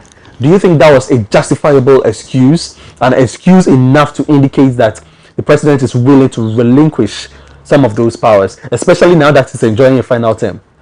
You see, if the president were is not in support of relinquishing power, in the first place, we wouldn't have even put it in our constitution that at least MMDC should be elected. So that one defeat the fact that he did. But looking at it, probably he is an astute lawyer. When it comes to the pedigree of he being a lawyer, I think he's a very astute lawyer that we all know. And then he must have his own reason why he's saying that it should be at least 30 years before that review should be carried out. But that notwithstanding does not mean that he's not prepared to relinquish power to the powers to order these things to do. Because in the first place, he himself have come out boldly and clearly to say that, look, MFDC's position, because it is up to him. Appointing 260 MMDC is not an easy task at all. So he himself has come out to say that no, I think this power should be given to the citizenry in order to elect. It is a clear indication that the president of the day that is somebody who wants to relinquish some of the powers to the citizenry in order to appoint. So for him saying that it's not up to 30 years alone cannot be said. We cannot use that one to say that he is not prepared. But you yourself said that 29 years and 30 years. There is no difference. Yes, if you were you, that means that if you were you, you would have initiated the process. Yeah, that is. But this is somebody who says that it's not 30 years, that is, we should wait. That is if it were me. I am different from the president. He's my leader, and then I am obliged to understand what he's talking about. It is my personal view that 29 and 30 years are just not any. I mean, the difference is just minute. Is that okay? So that is his view. And then the position that he's occupying as we are speaking now is the presidency. I have not been there before, but I am talking as a layman. He is talking as the president. He may have his reason why he's saying that. I believe that if you get a chance to be president today, you wouldn't say no, Alex. So your opinions are as valid as a common floor member if you want to put yourself. Yeah, that is what I am. Not, in fact, you are not a common member. I am. So that is his opinion per the position that he's occupying, and that's my opinion per where I also stand and see things to be. But I believe strongly that this is a president who is committed in order to relinquish power to other authorities that. Well, Alexander Tete is a communication member of the NPP, and today they'll be having their delegates conference here in the Greater Accra at 10 a.m. at the Nat Hall. Yes. Around the around ATTU. Yes. Is it ATTC? Is it ATTC? The Accra campus. Yes. Accra campus, University of Legon, Accra campus, thereabout. So, is everybody invited? Certainly not. No, it's this delegates conference. Right, so but the journalists definitely. Yes, you will be there. I want to find out the strategy so that I can ask more questions on it. The Breaking the Eight strategy. In the meantime, we'll be trying to get Honorable George Olo, former member of Parliament for North Nine constituency. He's also a lawyer. To find out his views and his perception about the call for the constitutional review. I'm still having a conversation with Alex Tete. So, Alex says that if it was him, he thinks that 29 years to 30 years is not much difference, and so he would have seen to the initiation of the review of the constitution. Meanwhile, his leader says that he does not think that we are up to 30 years, and so perhaps we should wait. I see a contrast here, but Alex says that he's obliged to follow his leader's opinions, maybe whilst putting his own aside. That's fine. Now, in the same manner, the leader of the party, the president of the nation, let me address him as the president rather, he is an astute human rights lawyer, a very fine one at that. In these times, you spoke about the need to review the constitution because we are in modern times. You say that it should reflect our modern way of doing things. Now, in these modern times, we are wrought with the challenge and even threats from international bodies about the legalization of LGBTQ plus activities and the implementation of their freedoms, the recognition of their freedoms and rights. We will come to that aspect as well, but let's speak to Honorable George Law on the phone lines. Good morning, Honorable. Good morning, my brother. Good morning to your church. Very well. So at this point, the minority leader in Parliament has called for processes to initiate the review of the 1992 Constitution. You have been a legislative person. Do you think that it is high time we review the 1992 Constitution? Well, good morning once again. And let me just say that we, on the minority side, when we are in government, yes, remember for the meal of time. I don't believe that our constitutions have run some course, at least leadership, and it is important that we take a second look at it and see how it can be more responsive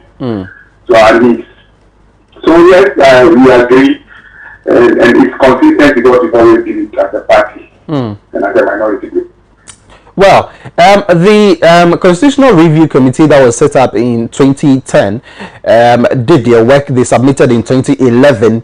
However, it took a very long time before the government even released a white paper. And after the white paper, a committee was set up again to see to the implementation. The implementation committee was set up. What factors accounted to the delays and the inability of the Mills government to implement the reviews? Well, I cannot speak for the new government and why it has taken 5 years after the taking over, they could not have followed through with the implementation. There's a roadmap. It was supposed to have gone to the Council of State and come back to Parliament for it to be made. That was where I thought we had gotten to. And for 4 years, I am surprised that that has not been done. But the President has also said, in no clear terms, that he doesn't believe in the work of that Constitutional Review Committee. Yes. So really, that is my explain why they didn't carry it through. But a John Dramani Mahama government that took over, or that in succession to the Mills government, did not do so much about the implementation. What happened during the time? No. That you have, as I've told you, it had moved. It was brought to Parliament, and then the rule was that it had gone to the Council of State. So another that was the rule referred to the Council of State. It didn't come back to Parliament. So you cannot blame that government. But if it had come Parliament, at least I'm sure would have started some work on it. For 4 years. Well, during the said times, the NDC was, having the majority in Parliament. If it could not be implemented, or the implementation was not brought to fruition within those times, do we expect that in a current government where we seem to have a balance in Parliament, this would be the appropriate time to see to the implementation of that review? I think this is the appropriate time to do the implementation of that review, because those clauses that will be amended would have reflected a national view rather than a partisan view. Because the Parliament is balanced, and you need a majority to carry through those amendments. It would have told you that it's not only one side of the house, but both sides of the house are arguing on what is supposed to be done. And so for me, it's a better time than even when the Parliament was huge. Well, now there is a concern about whether the minority is seeking to implement what was a review in a time when the minority was a majority. Because if you carefully look at it, the review in 2011, that was submitted in 2011, has indeed spanned over 10 years. And within a course of 10 years, a lot would have changed. That would definitely seek for some review. Is the NDC calling for the implementation of that 2010-2011 review, or a holistic new review in 2021? You see, my brother, any time a bill or any form of law is made before Parliament, it doesn't need Parliament to say. Right. Parliament has the duty to do whatever it thinks is proper. In terms of amending clauses, in terms of changing clauses, in terms of deleting clauses and bringing in new ones, in terms of making clauses to read differently. So even when this was in Parliament, you would not have expected that whatever was brought in would have left Parliament the same. So that doesn't call for any problem at all. Our Constitution must answer to the recent development, and I believe that if it comes, all those things to taking responsibility. Those clauses that we think would have been affected because of the time lapse will be taken out or reformulated to reflect current trends. Well, very well. Now about the president's comment about his disbelief and mistrust for the process of the Constitutional Review Committee, indicates that the call for the review in 2010 was by President Mills himself, which he went forward to establish a constitutional review committee. According to the president, it is not in the interest of the president to call for a review of the constitution, as you know, lawmaking, amongst other things, is a responsibility of the legislative arm of government, and that if that call came from the legislature, rather, it would have been more comfortable. Do you think that that is a true call? So one president Akufo-Addo initiated all those bills that have come to parliament from the executive. That one, it was right. Those ones, because he was president, he thought that it was wrong. I mean, these kind of arguments are just later.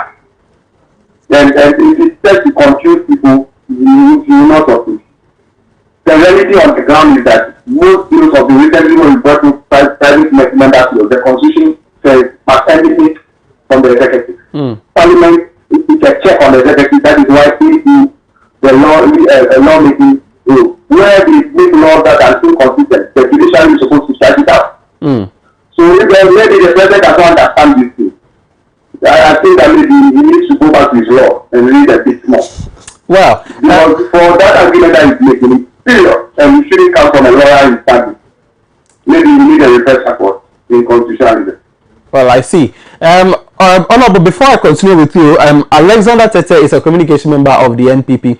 Now, he's here in the studios, and he says that he does not agree with the facts that you mentioned that the bill was in Parliament and the John Dramani Mahama led government couldn't do anything about it. He says that he has a problem, and he wants to rebut a bit to that. Alex. Well, I think that within the period when the bill was sent to Parliament, and they've gotten about 3 or 4 years for them to have implemented it, and for that period they couldn't implement it, and now they are expecting that the new government, which is the Akufo-Addo government, should be implemented. That is my worry about that whole thing. Well, you really understand what I said. Maybe you should have taken your time to understand it. I said that it was brought to Parliament, but the rules, it was referred by Speaker Adoatv to the Council of State. The Council of State never brought it back to Parliament. Which Council of State? So it before Parliament. How can Parliament work on it? So that Council of State was constituted, but that is an NDC Council of State. I am saying that it is their job. Parliament doesn't tell the Council of State what to do.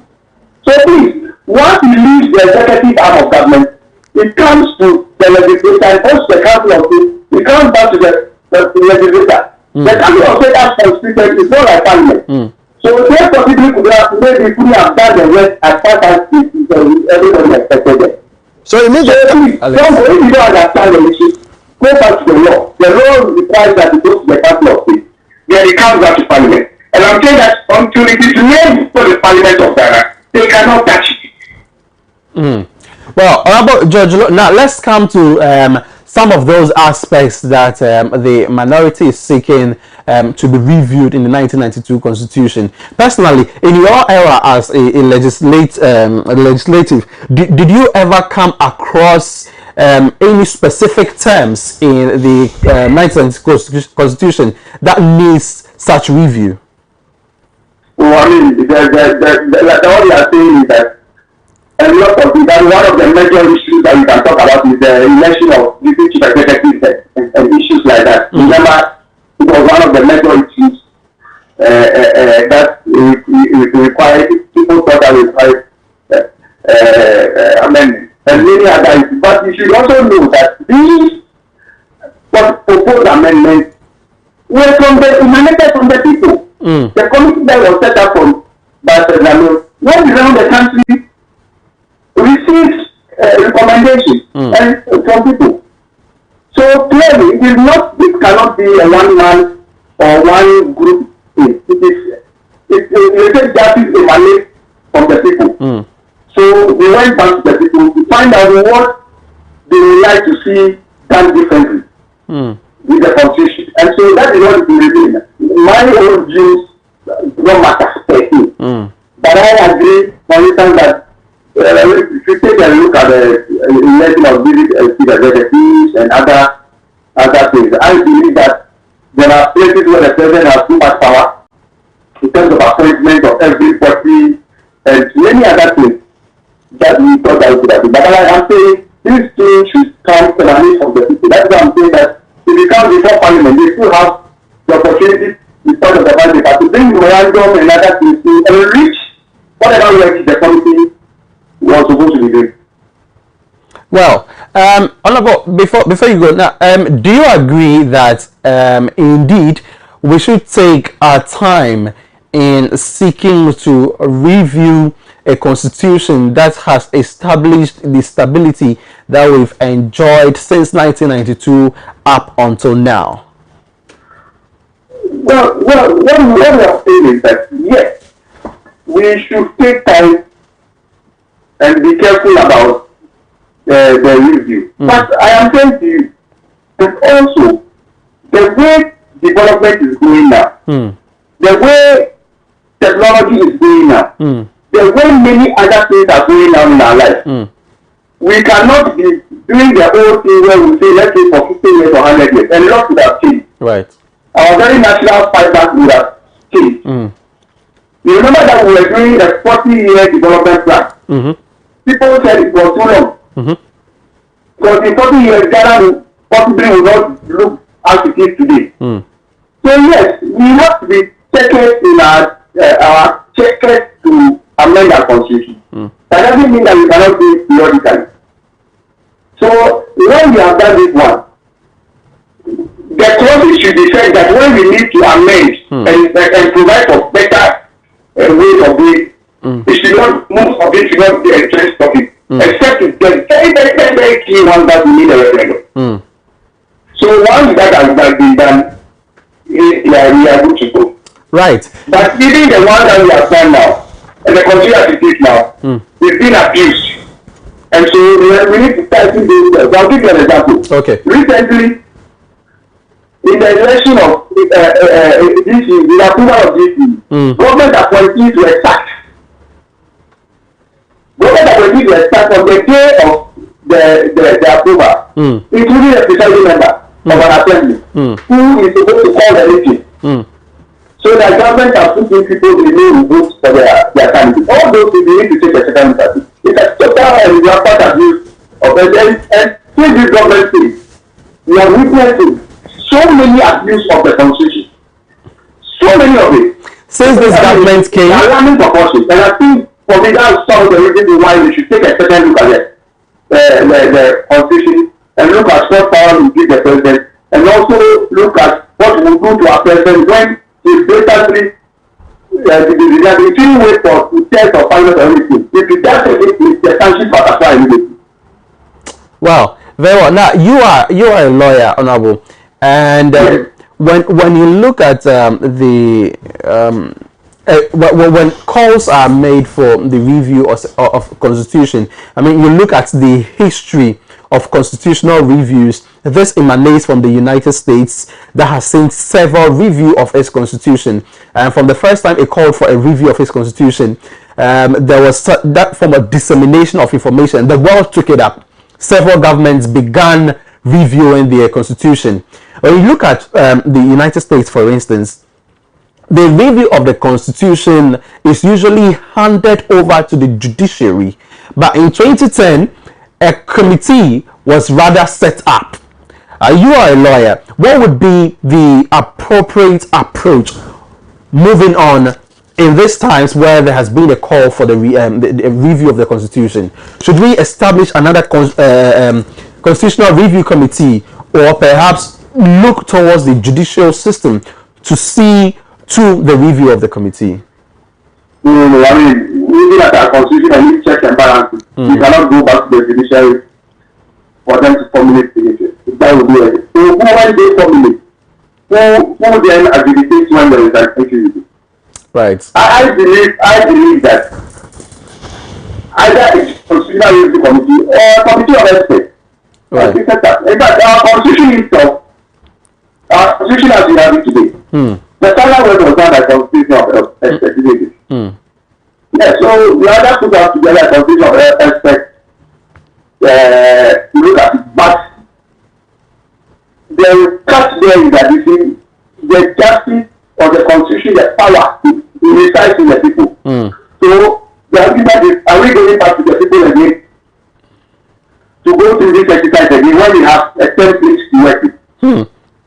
So I would have thought that maybe a committee of experts should look at it, and then maybe chief places, council of chief, bachelor house of chief, maybe LIPAD, TUC, and those groups would also bring in their, look at it and bring in their proposal.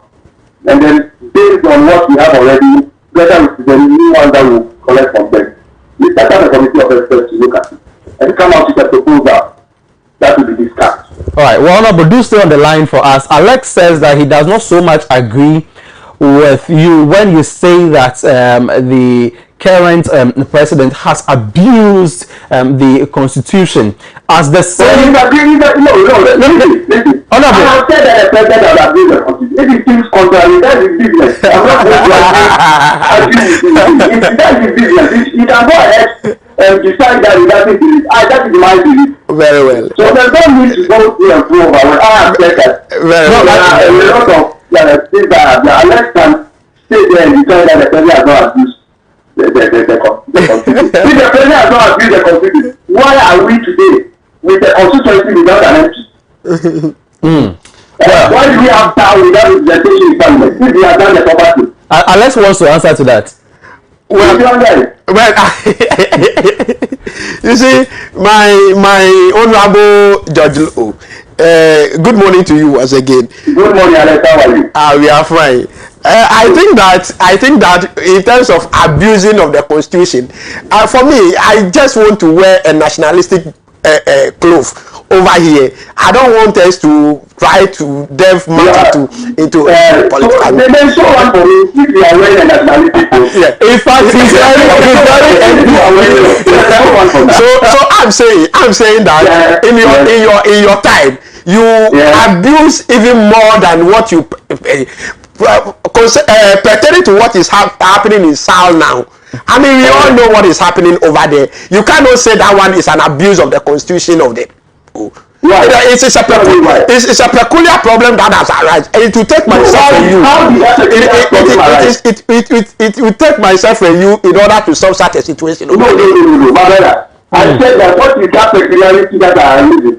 The Supreme Court. I went to the Supreme Court of Assam with my colleague Chris Akume, and the Supreme Court said directed the issue to revisit the thing and also create a constituency.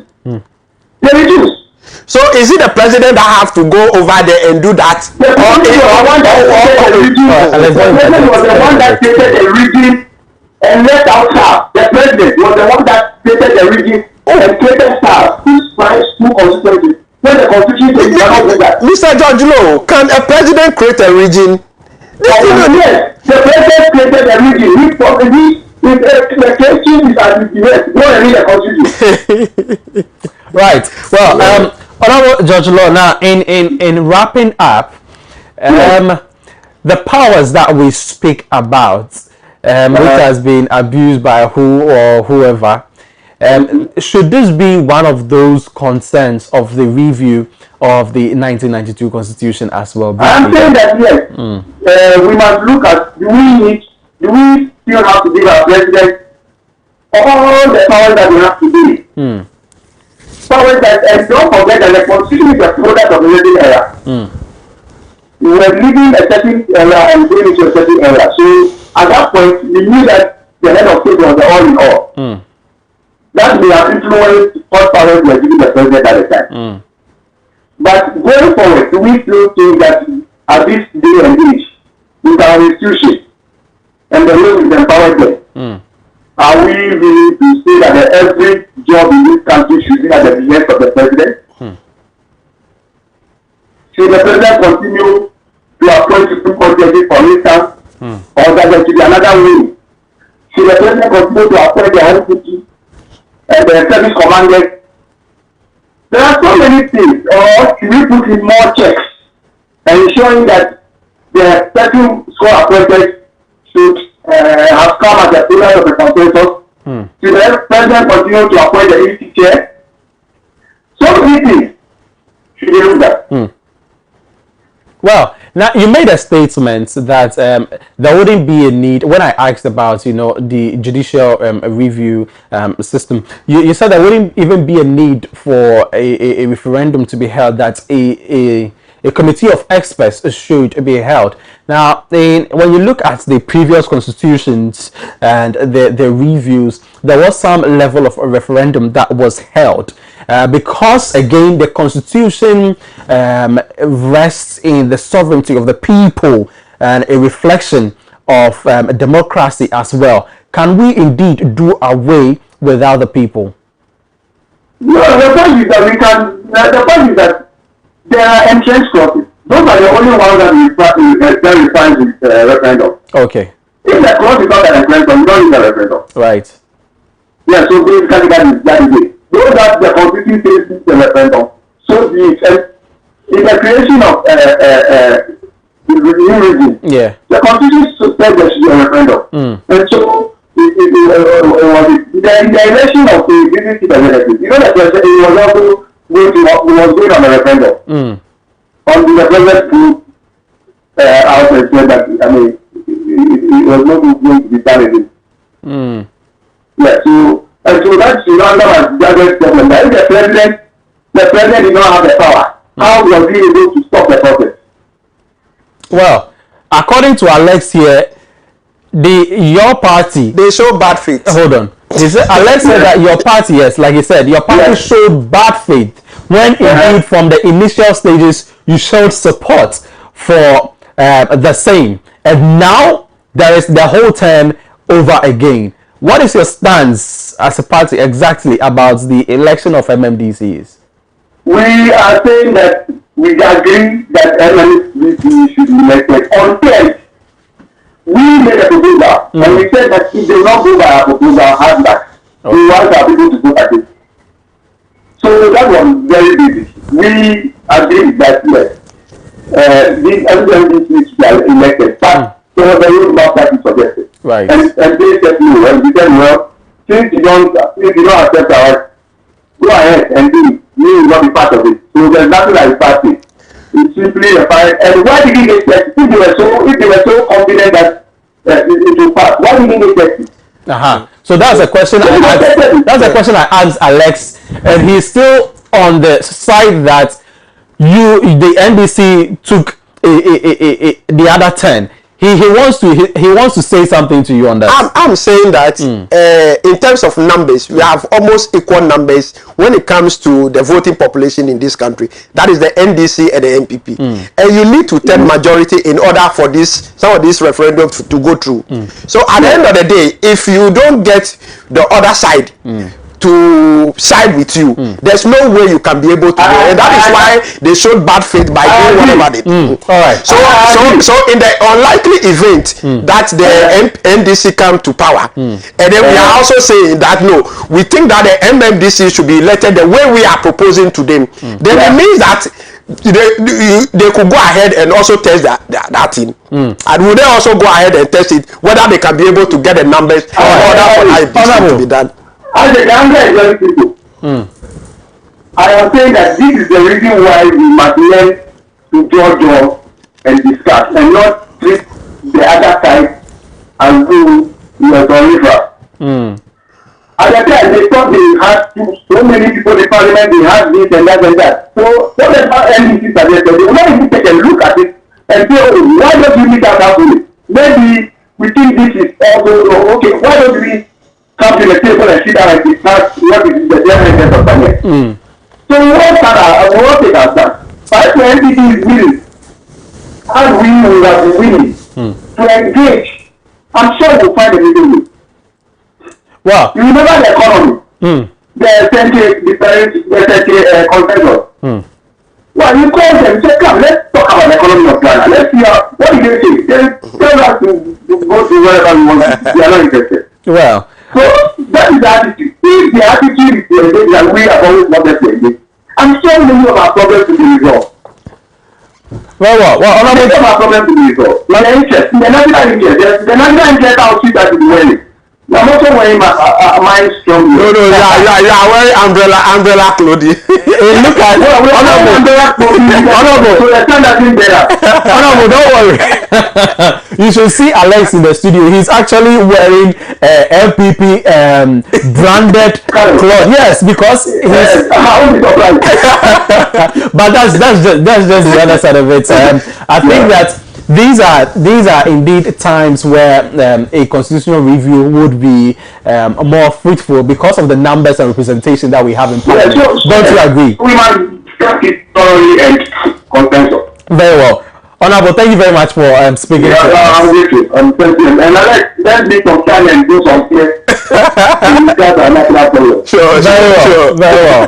All right. Thank you very much. And I think I'll see to that on PM Ghana so that you guys will come on and then we'll have that conversation. Honorable George Olop, the former member of Parliament for North Tyne, and he has expressed his views on that. I think that overall we are having a more nationalistic approach to this constitutional review, and what a good time to call for a constitutional review than in such times. Well, attention deficit hyperactive disorder is a condition in children that we seem not to pay attention to, and at exactly 9 o'clock we'll be having a discussion with Dr. Selom and Dr. Judith Ayamga on that one. And so in that faith, Alex, your final words and your good faith about the review of the Constitution.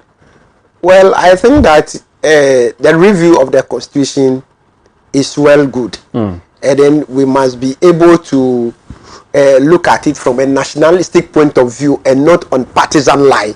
And for that reason, I think that the call by the NDC or by the minority for a review is just a lie.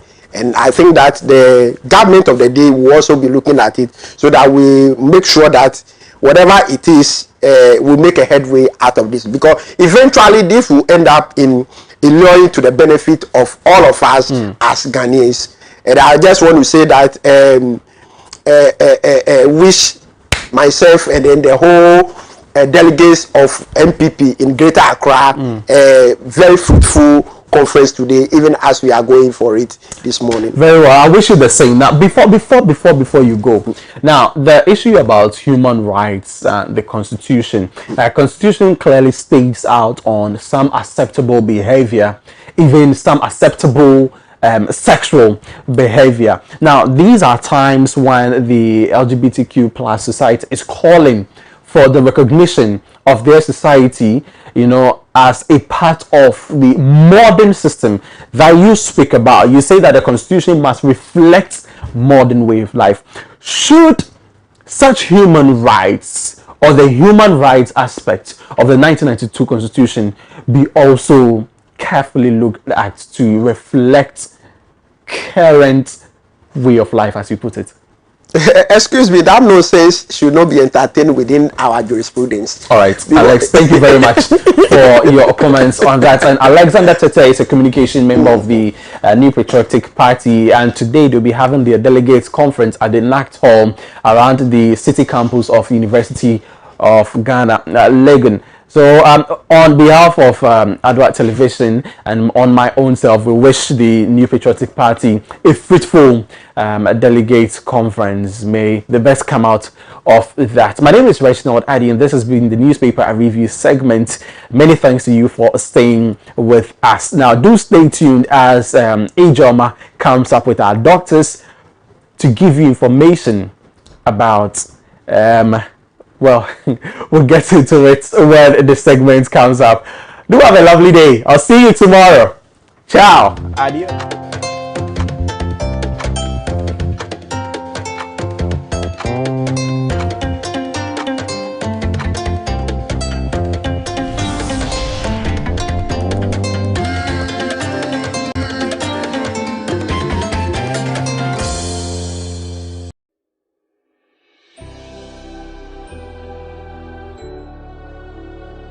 Welcome aboard the safest airline in Africa.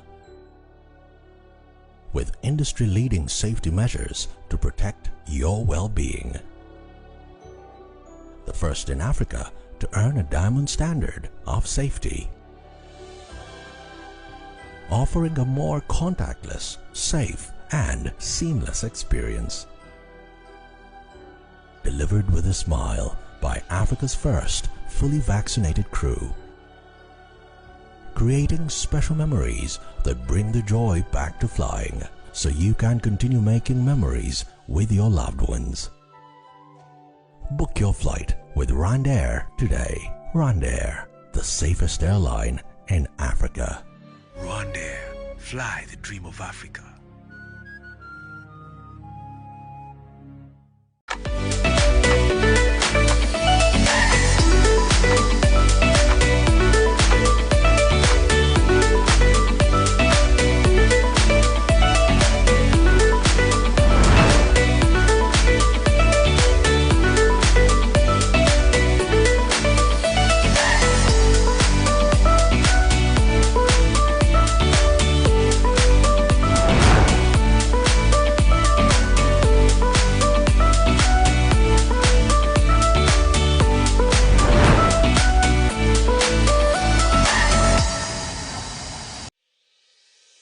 Asatek so we kunini roofing industry nim enti so we roofing na wadwe na Asatek wo quality long span roofing sheet esan nail free trese ehia so we da doabo mu nanso etim wodan no so a pampe amframa anahum entumi nya no hwe. Asatek quality long span roofing sheets with beautiful bright colors with anti-fading and anti-rusting properties. Trese enwe na ache na empanso enti wo ma 30-year warranty. Terms and conditions apply.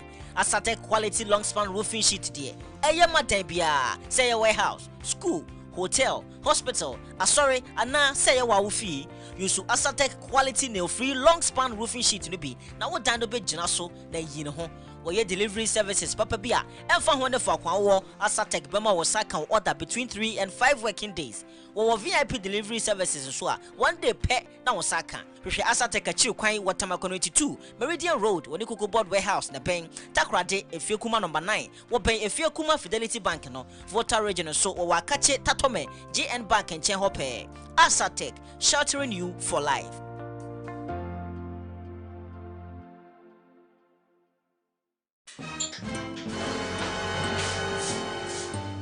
Water, but you're not getting your and that's all I'm order. You are fine. Malaria and tea. But you are yet more bono. What you have to figure. Malaria, therefore, yaw. Enti awo, I shouldn't customers. When you say, Mammy, I am smart. I perceive Malakio. I'm money buyer or the eco school. Share. Say a pianisi berry market any malaria and tea. I want me. And now Emma will be around to walk. So we have malaria test. Maybe one. And better and the CB Malakio. Yedinuna, Nehama, and now kick out bomb as soon as I CB Malakio. And no way so dear. And I don't grow. I yet tap shit. A drawing near my appeal for about a woman for any quada one in fear. Susiana, what would you with FD Ashusha sa a jedi and crato you mu adia to Musa and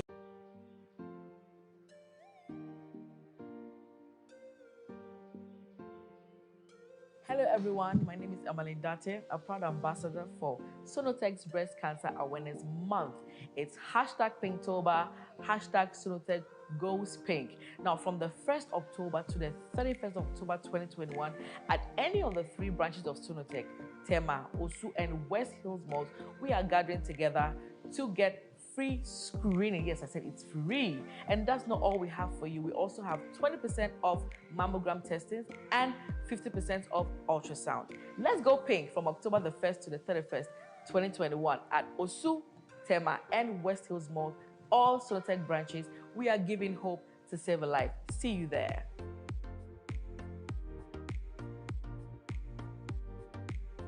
John, roofing you. Wow, Eddie, what boy juma. I check a roofing now. Oh, you fell one casa from Asatek. Oh, na same roofing is a baby bray, nice keke. Why the catch you? Asatek roofing sheet dear, and your nice keke with the board dance wa a chee and rinache. They want to call us a hood of a fair for the bray. Hey, no free roofing sheet no dear. Who hear that will be out? Now so the board dance wa. A year supampe. What means to trauma send your open roofing sheet no. We try the same on pepe.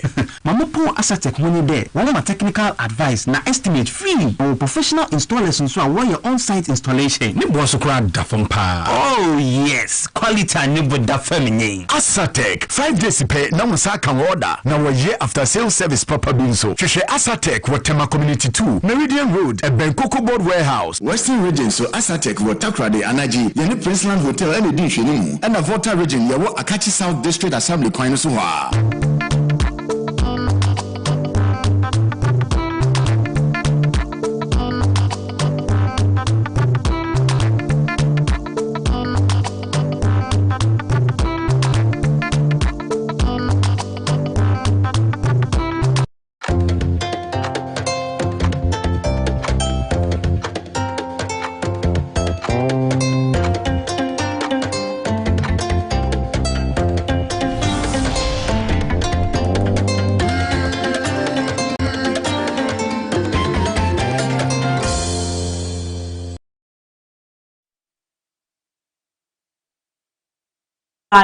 On Adoatv, where we bring good things to life. Talking about bringing good things to life, yes, we know we have a mark for bringing certain things which are prevalent in our society, but then are not so common. We don't usually talk about them, and I'm here to do justice to one such topic, something that affects children, and in an environment or a culture like ours where we do not talk about these things, most often we relegate them to the background until we see these signs in the children. Even when we notice these signs, we just see them as signs of indiscipline, children just being recalcitrant and so we resort to using the cane or other harsh methods. Today, parents, teachers, I wish all teachers could hear me now, but I know you are in the classrooms with children, with the children. So I hope that parents, you make it a note, because these are your children,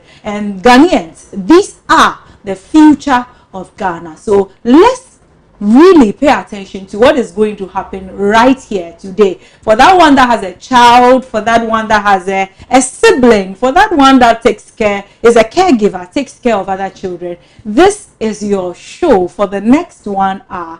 And I'm not doing this, of course, alone. I have the very best of the very best. They are coming from none other than the only tertiary hospital, right? The only tertiary hospital in Ghana that's coming from the Kolebu Teaching Hospital. I have with me here 2 gallant doctors. They are residents in pediatrics. I have Dr. Selom Trakasu. Dr. Selom Trakasu. And when I have heavy surnames like that, you know I like to mention them often because I'm not going to bash it aside. So we get adjusted to it. Dr. Selom, good morning and welcome to Adoatv and AM Ghana. Thank you. Good morning to you and your cherished viewers as well. Good morning. I trust the morning has done well for you. Yes, please. We thank God. And there is a beautiful lady right here. When you see her, you know what I'm talking about. She's no other person than Dr. Judith Ayamka. Doctor, good morning. Good morning. It looks like I like bringing people who have the Ju name, maybe because I'm Julia myself, but turning my focus and attention to you. What we're looking at is, I saw the initials of it yesterday, ADHD. So viewers, when you hear me say ADHD, it's just attention deficit. And I saw the stroke, so I don't know if it's end or. So attention deficit or hyperactivity disorder is a long name, so we'll shorten it to ADHD, attention deficit and hyperactivity disorder. Dr. Selom, please tell us, what is this all about, ADHD? Great, thank you for the question. So as you rightly said, we are residents in pediatrics at Kolebu Teaching Hospital, and as part of our social responsibilities, we adopt a topic that we create an awareness about, especially in kids. And for this year, we know October is one of the months for ADHD awareness. And as you said, ADHD stands for Attention Deficit Hyperactivity Disorder. Simply, attention, as the normal English word means, it means focus, the ability to focus on something. So children who have attention deficit are not able to focus on something for a period. We all know naturally once in a while a child may lose attention because they want to play, they have seen something that just distracts them. But with this disorder, it means that there's that persistent symptoms of the child lacking the ability to focus on something. Because I was a little taken aback by that when I was looking at it, because we know children are playful as kittens are. Exactly. And so whenever you ask them to do that particular thing of focusing, no, you won't get children, especially the toddlers. Exactly. Because I know as for the young ones, they have not gotten to that. They're below toddlers. So especially at 2 years, 3 years, it's a little difficult to get them seated and doing a particular thing. So I looked at the term, I looked it up, and I was like, then this applies to every child in Ghana. Because I don't know any child, unless of course there are these single ones where we think, because I remember we grew up with this little boy, he's called Kofi, and he can sit at one place. He was just 3 years old. Okay. So when his mom is not around, he just knows I sit at the entrance of the door and wait. Great. No matter what you say or do to this boy, he won't move. He just sits there quietly, even if his friends are playing. And we all said this boy had a problem. We never said it, because we know that the usual thing with kids is that they are always playful. Yeah. So even their homework, I have a little niece, Ngozi, small girl, you have to hold her hand. Even while you hold her hand to be shaking, her hand is standing like this. She's looking back at the TV. There's nothing you can do to get children to focus. So how do we differentiate? How do we separate attention? How do we say that this child's own is a different case? It is a cause for worry. How do we do that, Dr. Sir? Yeah, so as you rightly said, it's a common thing that we see among kids. A lot of them are easily distracted and cannot focus on this. But with this disorder, there's a criteria that we look at, and mainly it falls within the age group of 3 to 7 years. Okay. So when these symptoms that have been identified within that criteria is seen in the child persisting for more than 6 months, persistently for more than 6 months, then it gives an idea that we might be dealing with a disorder in this kid. And then the second thing is it occurs in more than one setting. So not just the home, but even at school or at church, Sunday school or something, the child persistently presents with such kind of symptoms. So because sometimes, children may be comfortable with their mothers or parents, and so they are all over the place. Okay. But when a stranger comes, they are quiet because they don't know the person. But with these kids with this disorder, it doesn't matter who is around, whether it's a parent, a stranger, whether it's home or school, at the Sunday school, at the playfield, they are persistently showing those symptoms of attention deficit. Yes. So being a teacher before, I have seen kids who in math they will be all over the place. Yeah. No matter, because it's like they have a set up mind, a ready-made mind that as for math means that. So even immediately we say it's math time, it is time to. But then when you come to subjects like creative arts, then you see them focused. Yeah. Then you see them with. So it means that with a particular child, before I can say that a child perhaps is showing symptoms of ADHD, it means that even when it comes to the subjects, none at all. Exactly. Yes, even if it's creative, even if it's music, even if it's ICT, you always find them maybe focused all over the place. Okay. Exactly. I get that. Yeah. So Dr. Judith, we say, I heard Dr. Salom say earlier on that 3 to 7 years. Can we really categorize who gets it? As in, are there certain risk factors, hereditary or certain genes? Is there anything like that we can really say, okay, this child is prone or this one is more susceptible? Is there anything like that? Okay, so we talk about the causes, right? So for now, the exact cause we don't know, but we have certain risk factors, like you are mentioning, risk factors that can predispose a child to having ADHD. And some of these risk factors mainly we think is more of genetic. Okay. So more of like the child probably was born with it. Something went wrong. during the formation of the child. Okay. But the exact gene, so there are conditions that we've been able to locate the gene and mention it, that this is responsible for this condition. But for now, ADH, we have not been able to do that yet, but work is still ongoing. Okay.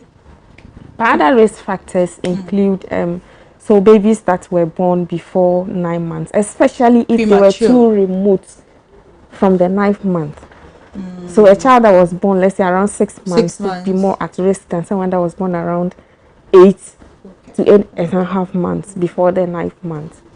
And then also during pregnancy, if the mother is exposed to smoke, cigarette smoke, tobacco smoke. And then there are certain substances, so lead is very, very important when it comes to ADHD. Okay. So people that live in substandard housing, you know the paint that we use in our homes, when it gets old, see sometimes you see kids peeling off the paint from the wall, and those things contain a lot of lead. Some even taste it. Exactly. It is so it's actually been noticed that children that eat those things, they come to hospital with lead poisoning. Let me just chip in with this. Okay. And then people who live around the roadside. Oh. So what happens is that as the cars are passing through the top of the road, you know, it keeps sliding off, It contains some lead. So this is deposited around the sand. So children that play with such things, especially children who play around, they're also at risk. So that's what I'm saying. So it's more of a genetic predisposition. Okay. These are add-ons. They will just exacerbate it. Okay. But the main thing is genetic predisposition, because studies have proven for now that the brains of children who have ADHD, first of all, are much smaller than the average child comparative age. That's the first thing. And there are certain places in the brain that the volumes are even much smaller. So the cortex is what exactly covers the entire brain. And you know, as everyone ages, we expect the cortex to be thickening, up to adolescence. However, if you pick a child that has ADHD and you compare to someone, you do brain imaging of both, you notice that... I was about to ask you how you did that, how you got to know that child how you entered their head to find out. We do brain imaging. Okay. We know the normal. So when you compare, you look and you don't see what you want to see, then you know that there's something going on. Okay. So brain imaging helps us identify some of these things. Okay, so let me break it down a little to our viewers. Because what we are saying and what we are talking about right now is children who seem to be absent-minded all the time.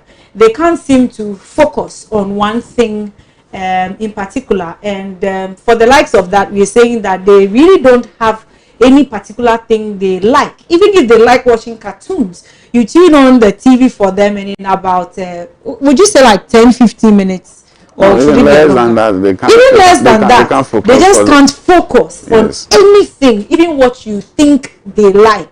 They just can't focus. So they are eating, and then the next moment they are off the seat. They are, and perhaps if this is with a child, it means that their teachers are likely to complain about them a lot. We are dealing with a society who sees these things as a menace, and we don't look at it really as a disorder or as an issue. And so such children will regularly be punished in school. If it's a school that doesn't use canes, then it means they will spend most of their school time in timeout. Yeah. So they are either and even in timeout, I mean, imagine how a child like that will function in timeout. So they'll be facing the corner, and just a second or two, they'll be doing fidgeting, doing something, and they're coming noisy all over the place. Because it means they will keep distracting other children, pulling someone's ear. Yeah. So that brings me to the next question for Dr. Salom. So what are some of the likely things we will see in some of these children, especially in dealing with other kids in the school setting? But I want us to bring so that if a parent has heard of some of these things, especially when it comes to their ward, their child, it means that it is time to look at these alternatives. It's time to visit the hospital. It's not that your child is naughty or demon B. When it comes demon B now, Yes, exactly. So let's look at some of the traits. Okay, so it's good you brought this question up, because a lot of times parents would think that their children have been stubborn and don't want to obey orders or instructions. But actually, it's something, as my colleague said, happening in the brain. It's a disorder. And you see, when these children, whether in the school or home, in the classroom, they'll be fidgeting. Usually, we know in a classroom setting, the kids are expected to sit in their desks and listen to the teacher who is talking to them. But with a child with ADHD, he's going to be a lot of times very noisy, fidgeting around, trying to play with another kid. And it's as if he doesn't understand what he's doing in that space. Okay. You see, and they make a lot of mistakes. They easily forget things. And they can be noisy as well, as I mentioned earlier, very noisy. And they don't seem to have that empathy to see that, this is an environment, you are supposed to be quiet. It's like they're in their own world. And it's persistent, you see. So it becomes a worry to both parents and teachers. Yes. So they are likely to have suspensions, be transferred from one school to the other. And be punished several times. I'm beginning to really feel for them, because it's a different issue when we know that you have this particular, like you are facing it, and then we know that this is what, so that people empathize and then try to help you out. But it's a totally different world where we don't even know that you have a problem, so we don't understand you while you are going through it. You also have to deal with the teacher who thinks that you are so stubborn that you just can't sit right. And I'm sure some let me move forward in that corner there. But my next question, Dr. Judith, I'm looking at children like this, and I'm hearing attention deficit, and I'm also seeing hyperactivity. So is it that, can we separate it? Can we have children that just have the attention deficit so that they just cannot focus? And then they are not hyperactive, or we have children who just display, like if they have the attention deficit, they are also hyperactive as well. So on class or on my tree is bad though, so I hope you help. I'm gone. As for guns, you understand how our tree is. So the child is not listening, will not focus, or he's disturbing the others or we just have like attention deficits one side, and then we have those who are just hyperactive. Because we have some children, they can be hyperactive, but even though he doesn't seem to be paying attention, you realize when you give an exercise, you'll be able to like prove that he understood what you were saying. We have something like that. I don't know if you get my question. Okay, understand you perfectly. Okay. So when it comes to ADHD, I think that at the beginning, the thing is we have inattention or difficulty sustaining attention. That's one component. The other component is motor overactivity or hyperactivity. Okay. And then the other component is impulsivity. Impulsivity. I'm going to explain them. Okay. Okay. So when it comes to inattention, that one we've all understood it by now. Yeah. It's difficult for the child to sustain some attention. For instance, as I'm talking to you, you're able to keep cool and listen. Or parents are able to, some parents maybe are able to get their kids to sit and listen to us.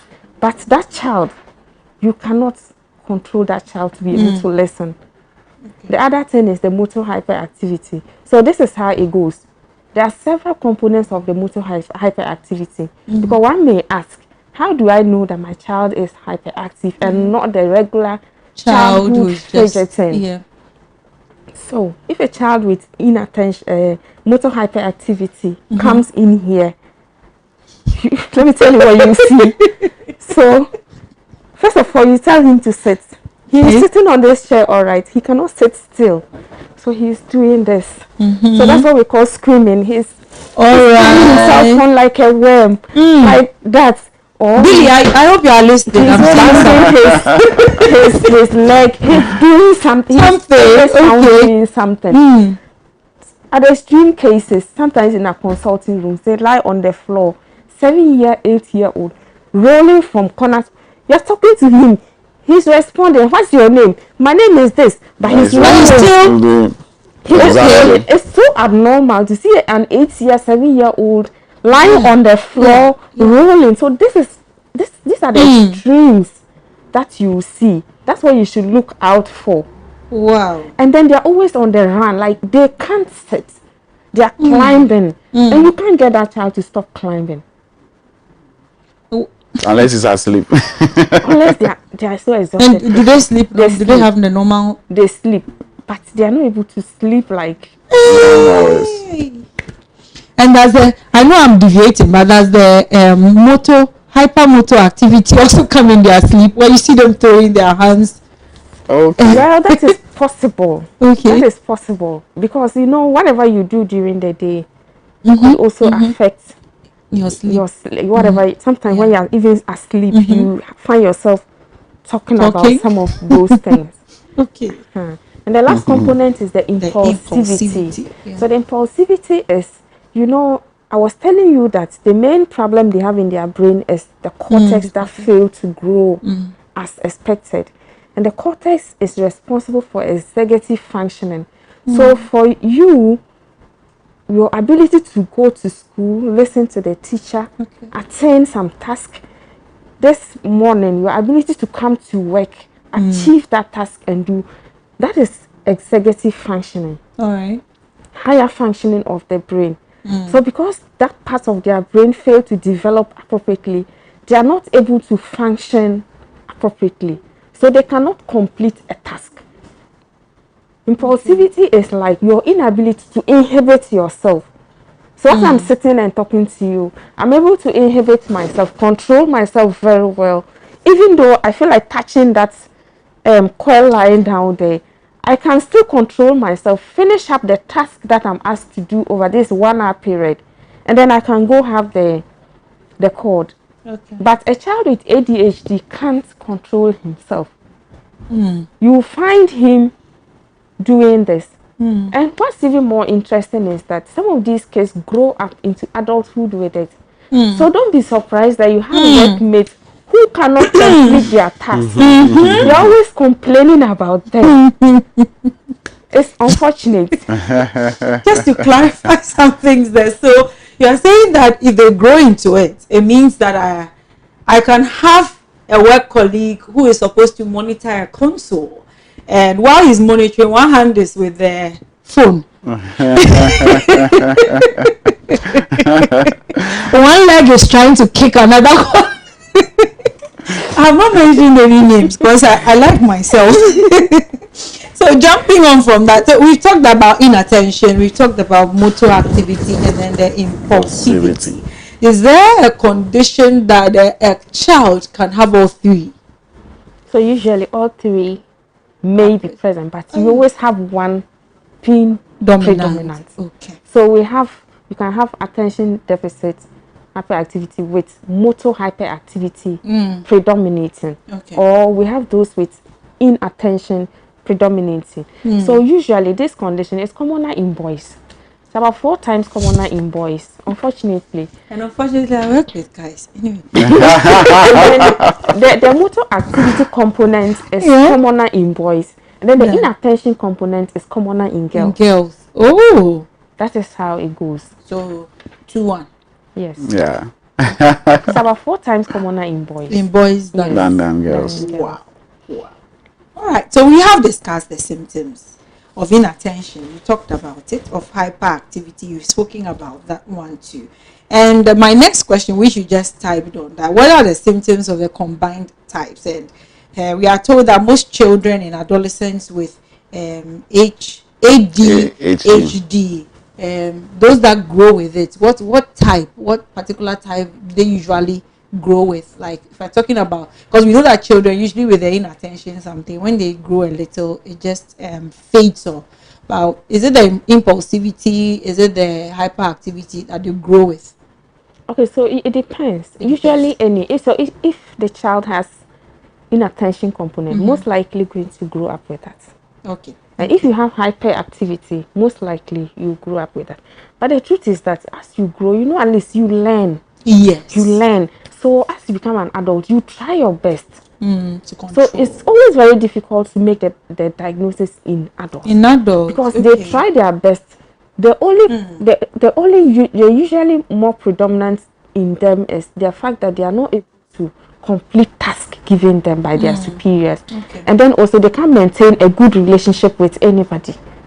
So maybe when it's time for, let's say, dating, they keep breaking up with everybody, and then they tend to involve in a lot of negative social activities, so drugs, illicit drug use, and sometimes they get depressed, and robbery, and all these things. Yes, depression is. Immediately you mention depression, what comes into my mind next is suicide. Yeah. I'm looking at somebody who has all these issues, cannot do anything to control them. I mean, they just try, and then the most they'll get is to repress some of these symptoms, and repressing it makes it worse. And society is not accepting you. You go to work, nobody there is accepting, nobody understands. Holding a relationship, that which will keep you two, is not so. Then what would be the next step for them? Anyway, back to our topic. How can it be diagnosed, Doctor? Trakasu. Thank you. You got it right. So basically, the diagnosis is based on clinical evaluation, which means when the caregiver notices that there's a problem and comes to the hospital, as clinicians, based on the history. Yes, based on the history that you present to us, how the child behaves at home and at school, because we need at least 2 different settings to be able to make that diagnosis. And then there must be a history of persistence of the symptoms that my colleague has rightfully told us, at least 6 months or more. So you have a child who in 2 or more settings persistently presents with this attention deficit or hyperactivity symptoms for more than 6 months. Based on this evaluation, we can make a diagnosis of ADHD. Yes. So it's just not enough to see a child who is showing hyperactivity, throwing their hands and the legs and everything everywhere, and just say that, oh, this child, because I heard of it on Adoatv some Thursday 14, that this child ADHD. So it means time to it. Okay, and it means so when we see any of these, would you advise that a parent or a caregiver just straight direct go to the hospital with this child, or there are certain, because here in Ghana we like that a lot, we like over-the-counter drugs, so are there certain things you as a parent you can do in the house to see or to track and then say that, okay, based on this and this, I think I have a good history of my child, so let me take her or him to the hospital? Yeah, so I think the advice I'll give parents is, once you observe that your child persistently is having difficulty following instructions, is all over the place, fidgeting, all the symptoms we've described, the best thing is to report to the hospital.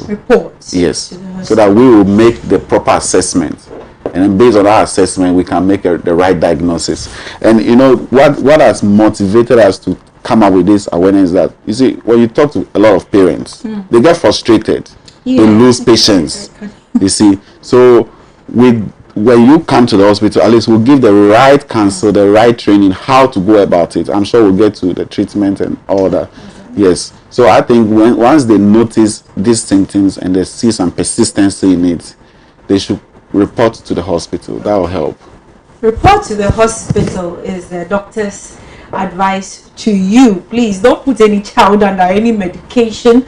Don't take them to the prayer camps for deliverance services. Go to the first call, that is the doctor. Let's always go to the doctor first. Now we've been able to diagnose or to to discuss what the problem is. What we want to know now is the treatment. So I'm coming to you, Dr. Judith Kayamga, again. What are some of the treatments given to these children? What do you do with them? Okay, before I talk about treatment, I want to add something a little to the diagnosis. So what's more is that when you see these patterns that he has described, then what you click is that the child's academic performance will be affected. So when you notice that your child is not doing well in school, and then the child is not able to hold proper relationship with his siblings at home, so they're always fighting, usually even in the area. Anytime the child joins other kids to play, you either go for your kid or everybody will come for their child. That's the pattern. I know, even though we are laughing, it would not be easy at all. It's happening in society. We all know these things. Yes. Akola we dey obedu hasia. Just how you bana say. You have to call mommy before we ban corner or hard. Even the children will cry out loud because they are in their own world. They are shouting unnecessarily. They have so much energy. They play giddy. I mean, at the extremes of everything. So a lot of children cannot tolerate them. Okay. So with the treatment, there are two modalities. We have the part that can be done at home.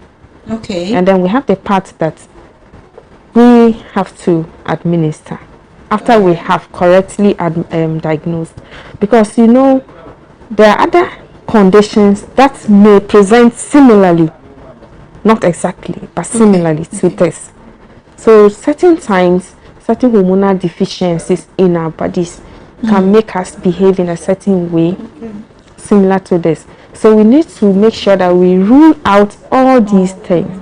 So you need to have a blood test done to rule out the most important that you think are related to these same things. And then when you realize that everything is fine, then you can go through the criteria. We have a criteria.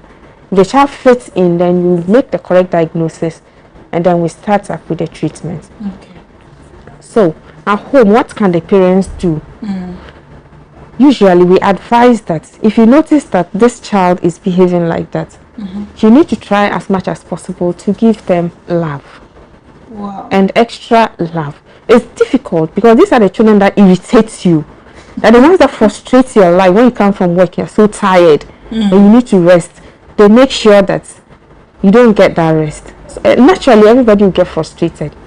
But we need to sit and think, now that we know that it's not their fault. So, I mean, be extra patient for them. That's the first thing I would say. Now, when it comes to doing their homework, you need to create conducive scene.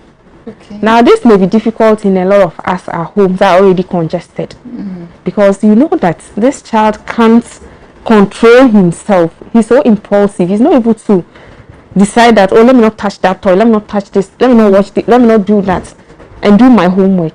So if you have the means, you create a room that is quiet, very late. I mean, no distractions. Okay.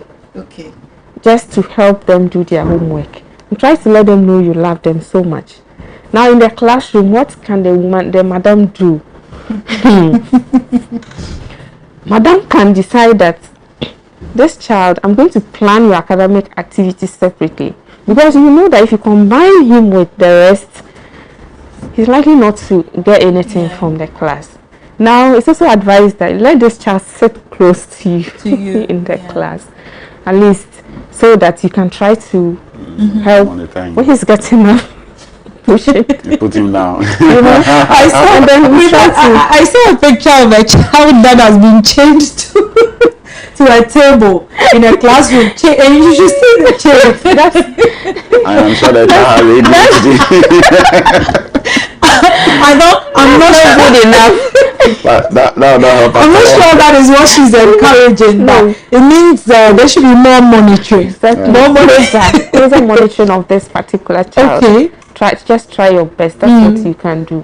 Then when everybody else is out, or maybe after they are all gone, you can give an extra hour of try to see whether this child understood whatever went on, because remember the child's brain volume is lesser than that, so it's not right to compare them. Yeah. Okay, so now at the hospital level we have medications that we give and other things, but I wouldn't want to mention the medications on TV because I don't know who I'm talking to. People may go to the pharmacy, whatever, I buy these drugs. Maybe you'll be treating the inappropriately, because like I'm saying, maybe it's not just ADHD, but certain hormonal deficiencies that are causing this. Great. Thank you. Very, very. I want to add something to what she said. So with the treatment, also at home, we encourage parents to have this positive reinforcement system in place. So this is a child who is all over the place, but once he's able to do something good, you encourage him, you give rewards, so that he sees that, oh, this is what makes mommy happy, this is what makes the teacher happy. So positive reinforcements also help them to gently and slowly adapt to the right behaviors. Yes, and avoid the punishments that mostly. I mean, you can do punishments, but in a reinforcing way where they seek your attention but you don't give it, especially when they're doing something naughty, because and I know that those things usually go with reinforcement. So if you are ready for it, it means that you must also have a reinforcement package, so that immediately they show right behavior, you always reinforce. So when they show negative, you turn the other way, not necessarily having the spank you. No, we like spanking, we know it does good, but when it is a disorder, it's time to drop all those things. Thank you very much for that. And also with the hospital, with the hospital setting, as she mentioned, apart from the medicines that we give, we also have a whole unit in place. I mean, we have a team of resident pediatricians, we have the psychologists in our department, we have occupational therapists. Pediatric psychologists. Yes. In Ghana. Yes, we have. We have a few trained in our department. We have occupational therapists. So I mean, when you come to the hospital, there's a whole team in place that will attend to the child. They will give different appointment dates, and they will go to different sessions. So it's not just a one-time event. You come to the clinic, we see you give medicine or something, but there's a thorough follow-up throughout until the child is well. All right, so I had some small questions here that I know they will just like hit pam on it. The first one is to Dr. Judith Ayonka. Does ADHD ever go away? That's a big question. I thought it would be a quick yes or no. Okay, so it's a yes and a no. Oh, yes. So sometimes some kids are able to grow out of it. Okay. Sometimes they grow into adulthood with it. But like I'm saying, when they become adults, that typical lie on the floor, really, you will see that one. But inability to complete task, so bad social behavior, and that's what you will see. So what does the medication really do? Is it supposed to, as you said, perhaps there's a deficiency in the cortex, in its growth? So does it help with the cortex, or is rather maybe supposed to promote certain hormones that bring calm? What does it? All right. So what it does is that, you see, I didn't really go into detail because I'm talking to parents.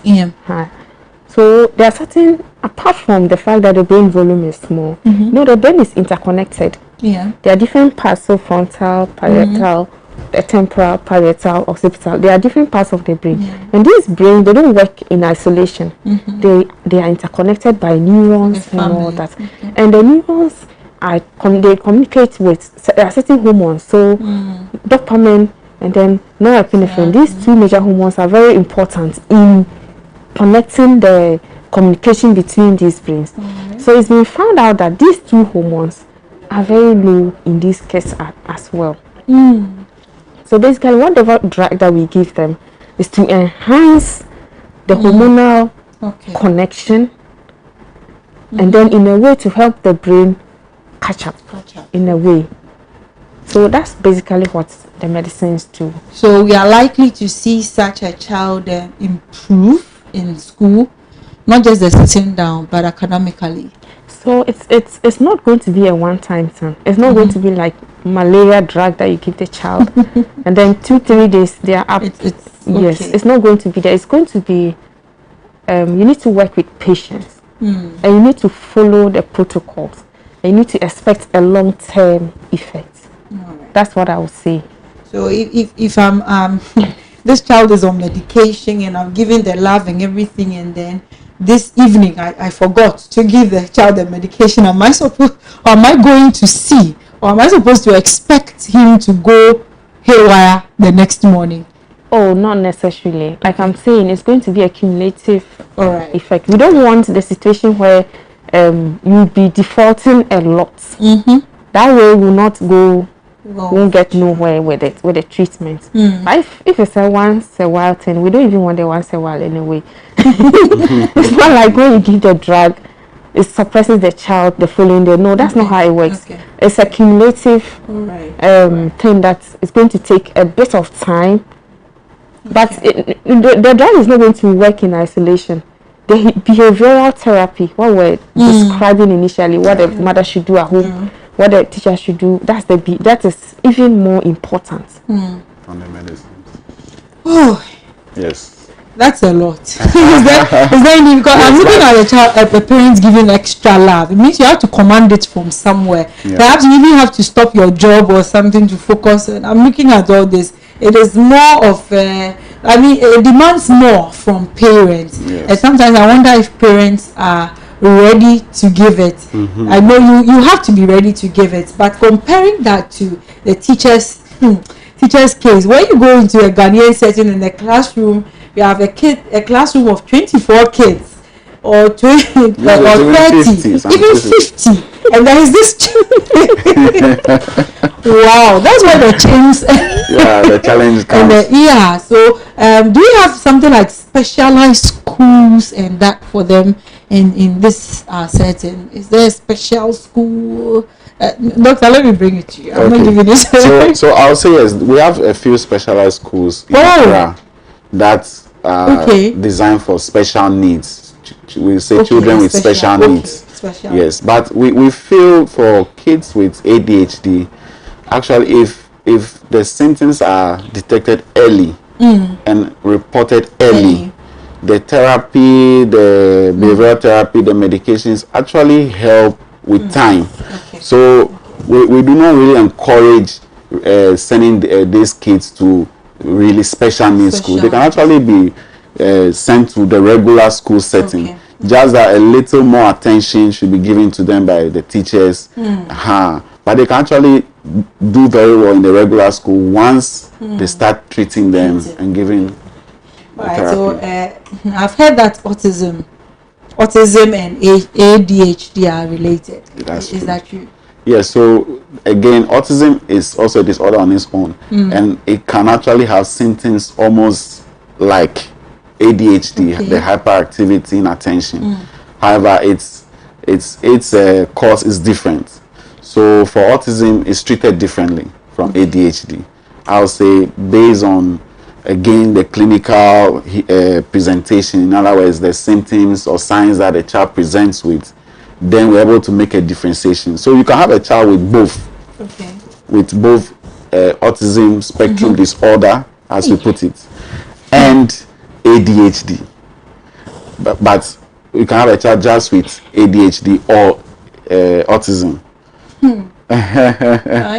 All this is because of the genetic influence. Yes, and I'm coming to that too. Some say that sugar, eating sugar, yes, too much, too much of sugar results in this. Is there a link? Is there a connection, Dr. Judy? So what it is that, you know, when you eat, after sugar, a simple sugar, they're already active. Yeah. So when you take in sugar, you give them energy. Okay. That is the main thing. And they become very energetic. If you have kids, you know that anytime they're hungry, they're quiet. Give them Calipro. Oh. The next so it's the sugar, you know. Energy has come. Yeah. Exactly. So that's how empowering them. That's the main link. Okay. That's the main link with it. But with ADHD, one of the things I didn't mention was that it's quite commoner, or people who already have problems with their brain, anything that has already, they're at higher risk of getting the ADHD as well. And you know, autism spectrum disorder is also a problem with the brain. And people who have learning problems, disability, yes. They are all at risk of having ADHD than the average child or any other child. Does that mean epilepsy comes in? Because I'm thinking of the brain as well. It's also one of the and also have. Wow. Wow. So it means that parents, we are not doing any good to our children by feeding them with the sweets that they are looking for. Obviously, I don't know any doctor who will recommend feed your children with sugar. No. But when it comes to children with ADHD, sugar should not be at all an alternative even for reinforcing them. Because when we mention reinforcement, anytime we mention reinforcement, the first thing that comes to our mind most of the time, just buy candies, just buy sweets. So when they do something good, you give them sweets, give them a candy, and then that won't help. So it means that you have to be more creative when it comes to your reinforcement. Now this question, I was talking to a friend about this yesterday, so they quickly texted me this question. They said, is there a link between ADHD and bedwetting? Interesting.